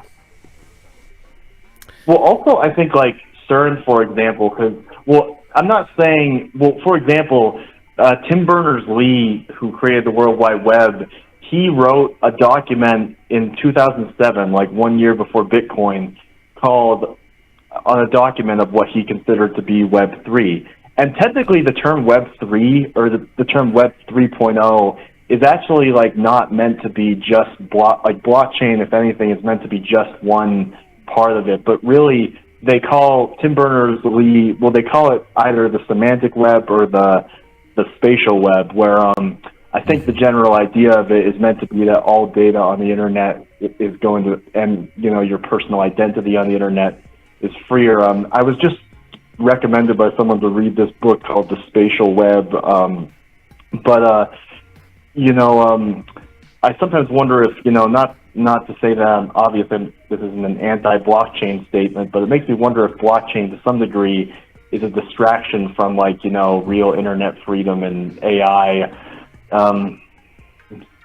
Sort of like a limited hangout or like a stopgap stepping stone towards a higher agenda. Or a pre-sale phase. Like we talked about Chat yeah. GPT, it's getting us accustomed to digitalization of the monetary system. But that's a very interesting thought, Riley. Thank you for calling in and contributing to the show. We'll definitely award you the 444 Tfuel. We do have to wrap it up. Great. But thank you again for tuning in. Please share us. Let your channels know. I think you've probably called in the last 3 shows, so you're probably over 1,200 Tfuel nice in the bank. What is that? 120 bucks. For your time. What have you spent? Maybe an hour total. 120 bucks an hour. Hey, that's pretty good. And recommend that they call into to ZTIDIC News as well. But this has been a great show, episode 47. We got to go and close it up. Love it.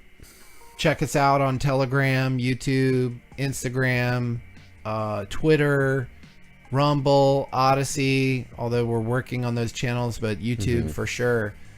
And thank you guys for joining. Yeah, good night. Good night.